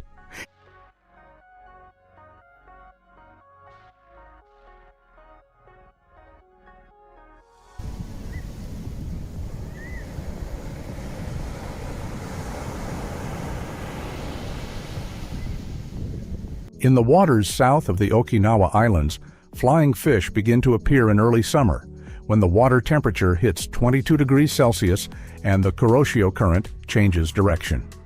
This is a natural signal to awaken the reproductive instinct, causing millions of individuals to gather in shallow coastal waters, creating a strange swarm storm lasting only a few short days, but which fishermen wait for all year.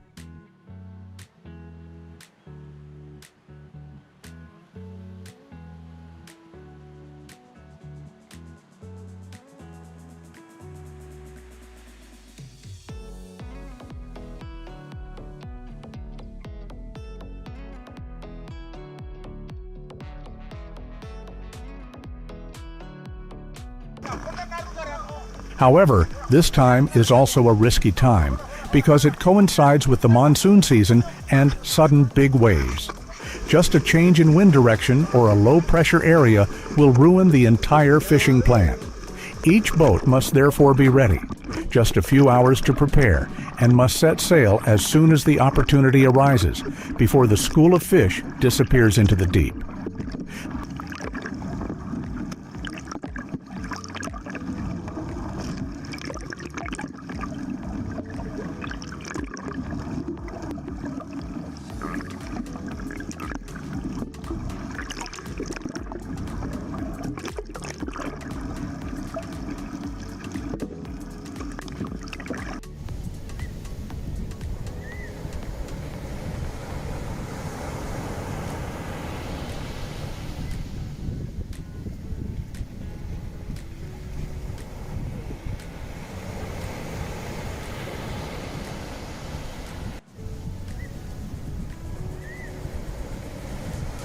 The success or failure of the entire season depends entirely on the decision of the boatman, based on intuition, experience, and understanding of the sea passed down through many generations.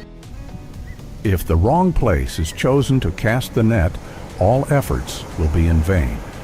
But if it is right, in just one day, the fisherman can bring back thousands of silver white flying fish, enough to feed the whole village for many months to come.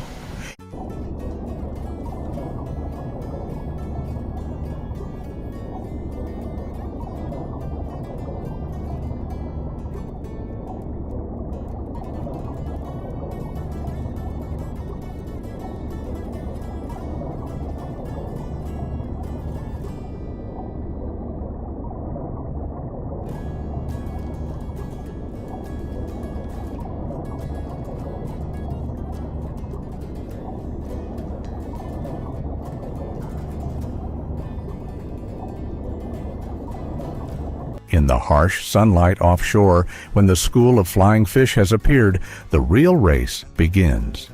On the deck, every movement is rhythmic like a machine. Every second is precious as gold.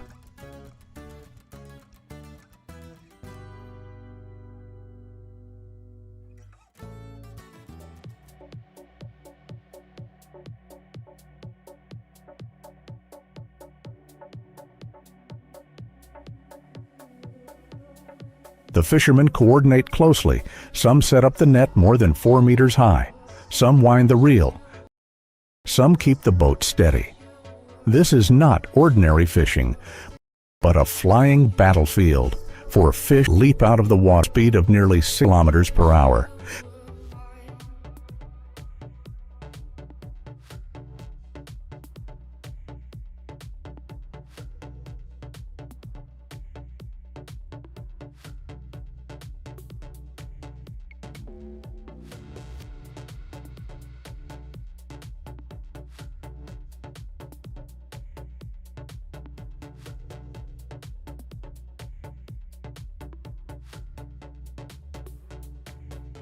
The giant net was spread in the direction of the swimmers, creating a maze in the middle of the sea. Each stab into the net sounded like a drumbeat, signaling the whole team to immediately roll up the net, avoiding the fish from escaping and protecting their precious fins.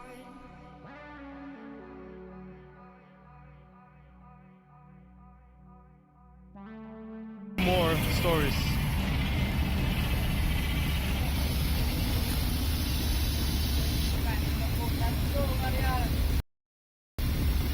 When the refrigerated container arrives at the port, it is not the end, but the beginning of a new, more urgent, more precise race. At this time, every second is not just time, but the decisive factor for the freshness, value, and reputation of the entire shipment. Fish coming in.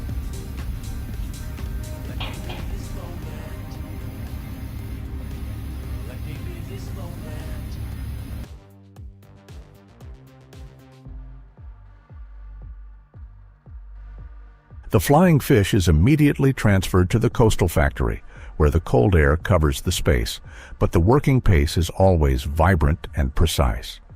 Here, people and machines operate like a non-stop machine, like a laboratory racing against time pressure.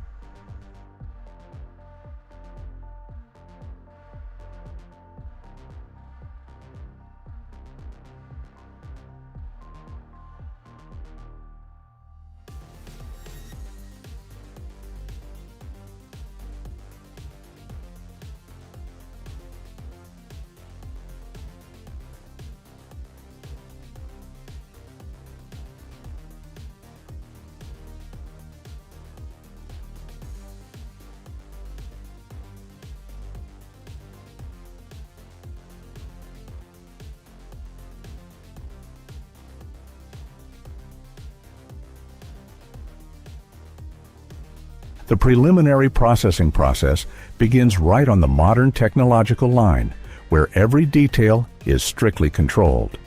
The fish is washed with cold circulating seawater, both removing impurities and preserving the natural salty taste of the ocean.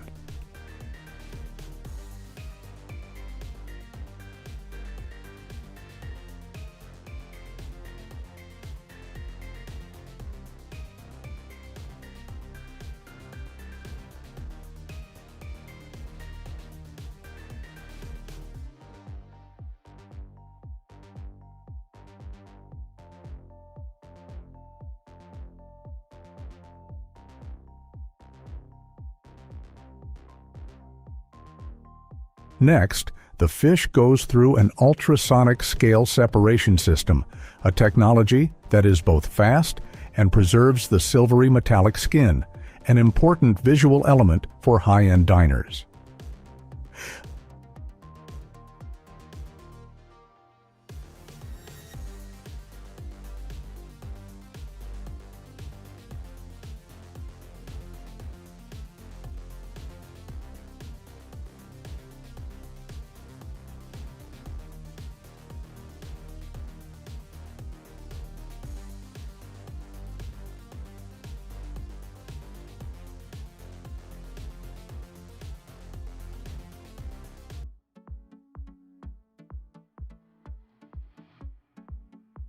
The processed fish are automatically sorted by color and size sensors. The commercial grade is divided into two lines. High-quality fresh fish will be vacuum sealed and covered with a sophisticated antioxidant film.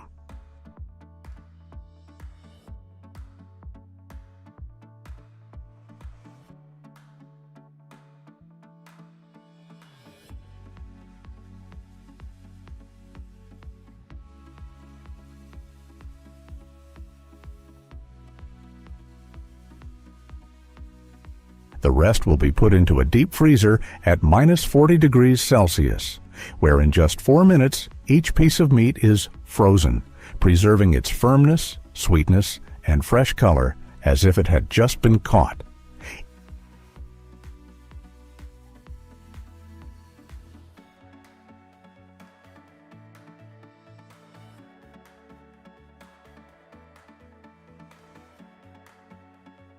Each shipment is labeled with a QR code that records the entire journey, from the fishing coordinates, the time of harvest, to each processing stage.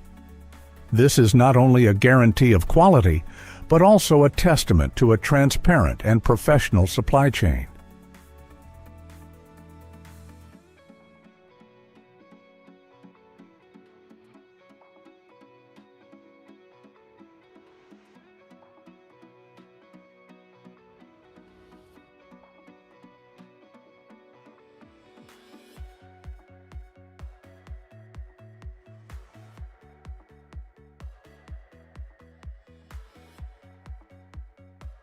Thanks to continuous cold storage and strict control, flying fish from Vietnam's seas can reach far and wide, from the Tokyo sashimi counter, New York salad, to the European high-class banquet table, always retaining its freshness, sweetness, and original ocean spirit.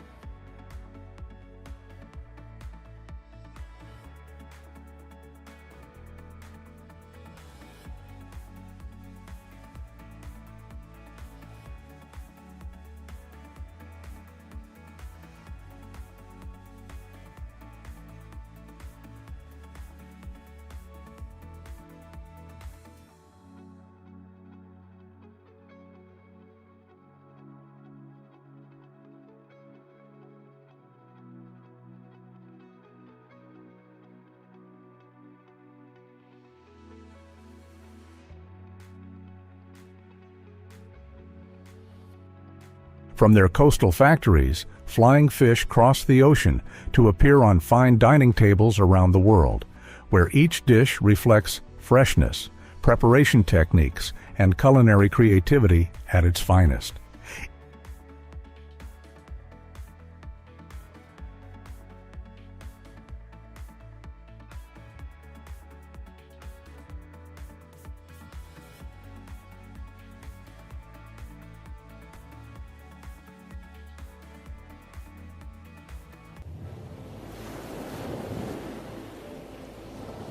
To catch 13 tons of squid, you first have to know where they are. But unlike fish, squid don't swim in fixed schools. They move with ocean currents, light, water temperature, and even the phases of the moon.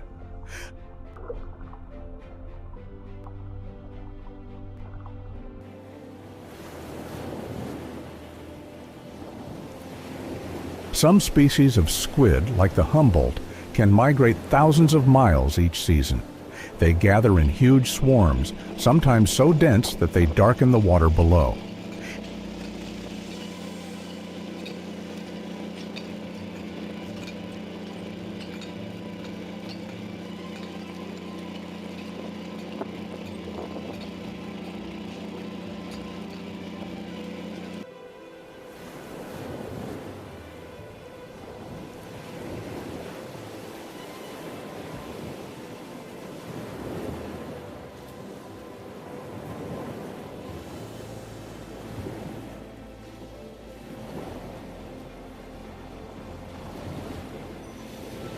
And to track them down, fishermen must read the ocean the way a hunter tracks prey, using sonar technology, heat maps, and a lifetime of experience.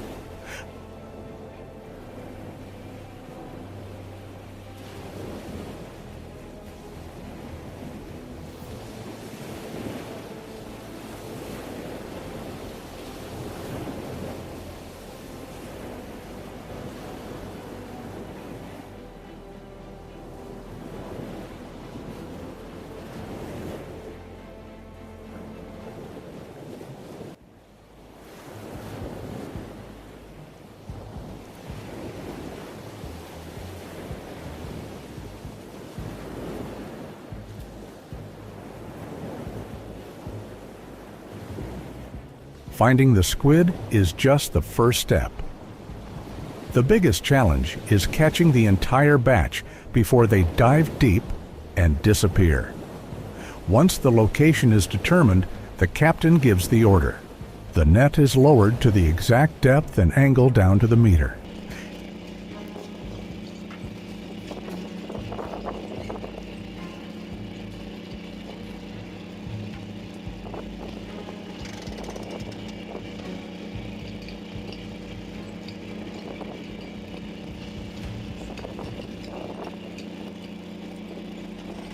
Every second is a race. If you delay, the squid will dive deep or scatter, leaving behind only the still water. As the net begins to rise, all eyes follow every movement. Even the slightest deviation could mean a net loss. To avoid the squid cutting off their own tentacles and escaping, the net pull must be steady and steady.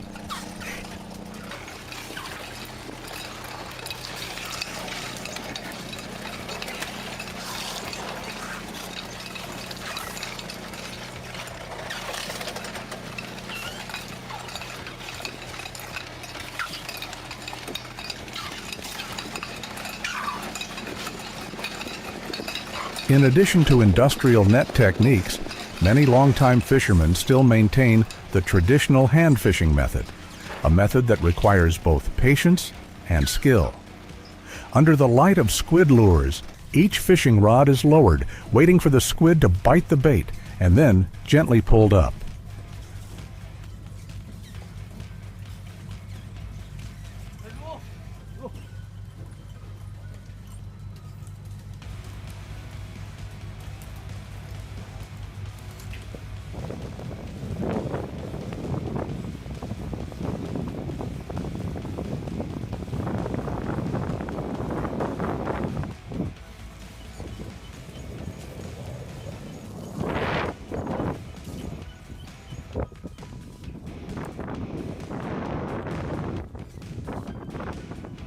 Hand-caught squid often retain their original shape, bright color, and firmness, the top standard for high-end markets such as Japan or Europe.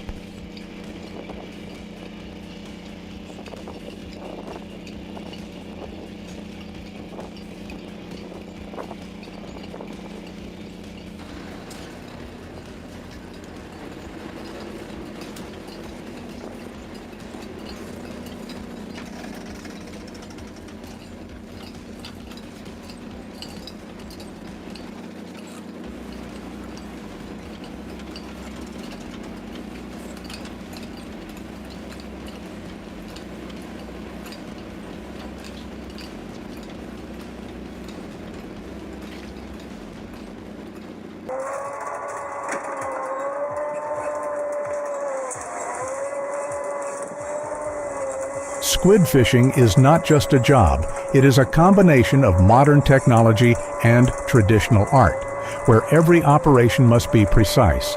Every action determines the final value of a squid offshore.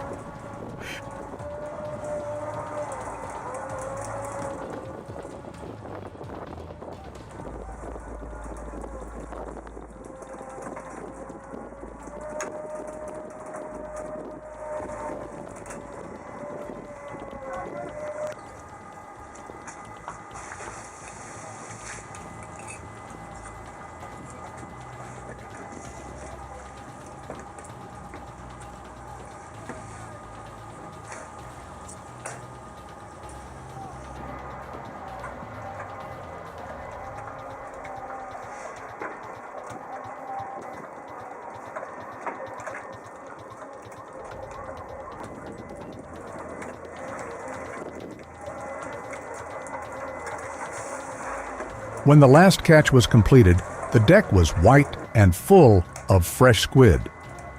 The sterilizer ran continuously. The ice boxes were sealed and taken to cold storage. Total output, 13 tons. Estimated value of more than $1 million.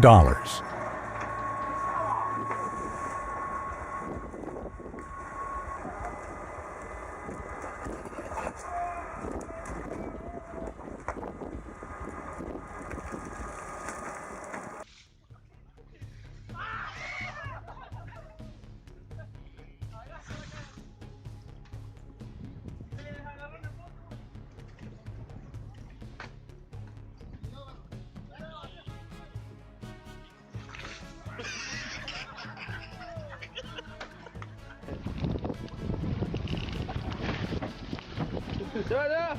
Que eres una vergüenza, tío. ¿Eh? Una vergüenza total eres. ¡Ah! ¡Mete la mano! ¡Ahí!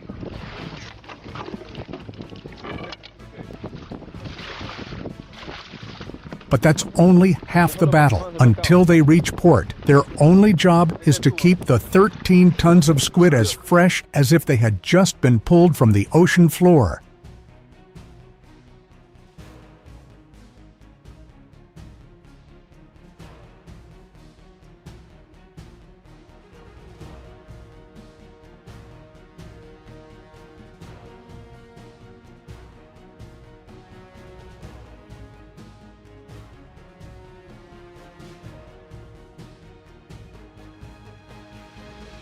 Finally, the day of arrival arrived. The frozen squid crates did not rest for a minute. They were immediately taken to the factory, which operates as a high-level food laboratory, where every step strictly follows international standards.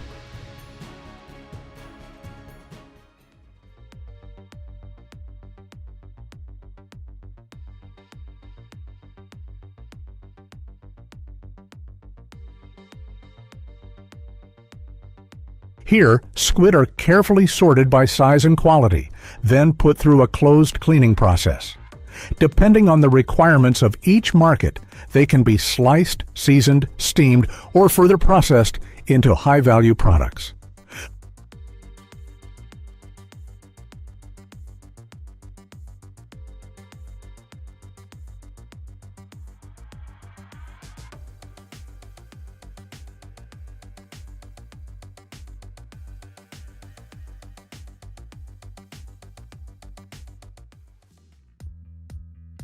From washing, steaming, drying to packaging, every step is fully automated, minimizing human contact, to preserve the full flavor and ensure absolute food safety.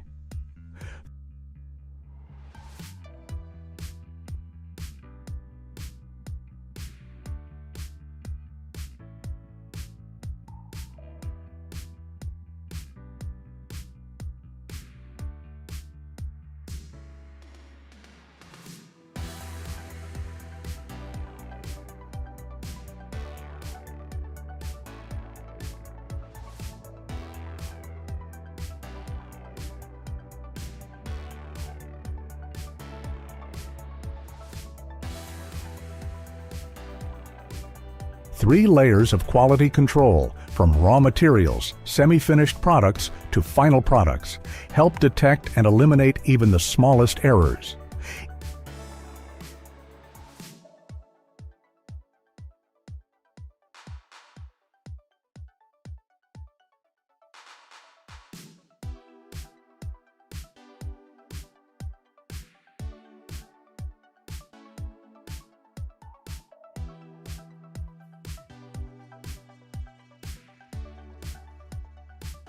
Each product leaving the production line must carry a complete health record, from the coordinates of the catch, the freezing time, to the test results of each microbiological index.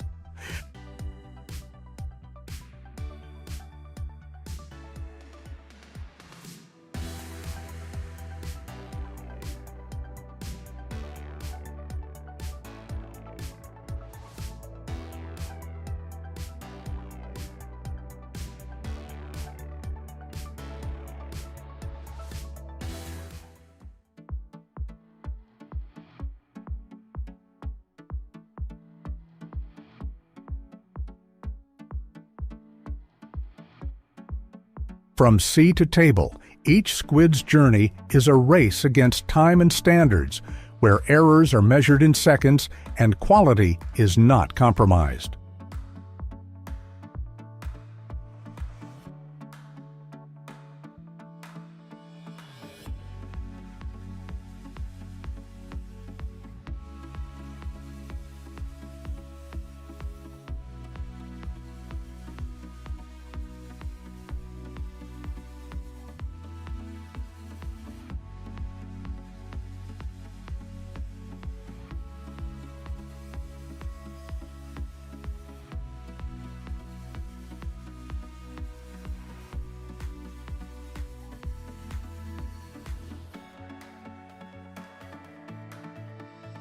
Only squid that pass all the rigorous selection rounds are qualified to appear in the most demanding markets such as Japan, Europe, or America, where each gram of squid can be exchanged for millions of dong.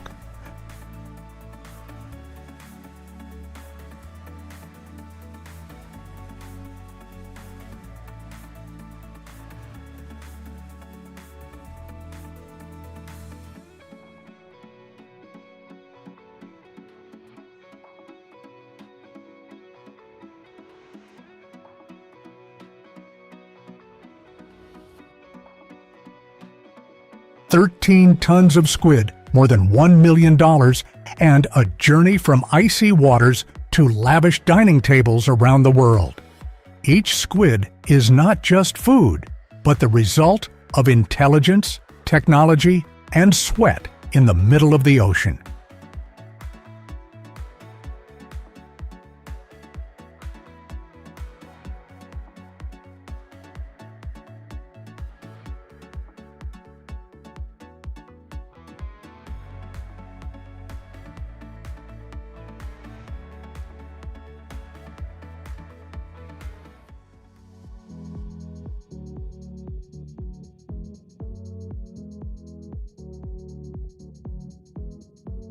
If you find the inside world of fishing as strange and fascinating as we do, follow us so you don't miss our next journeys. From the ocean, deep forests, to farms in the middle of the desert,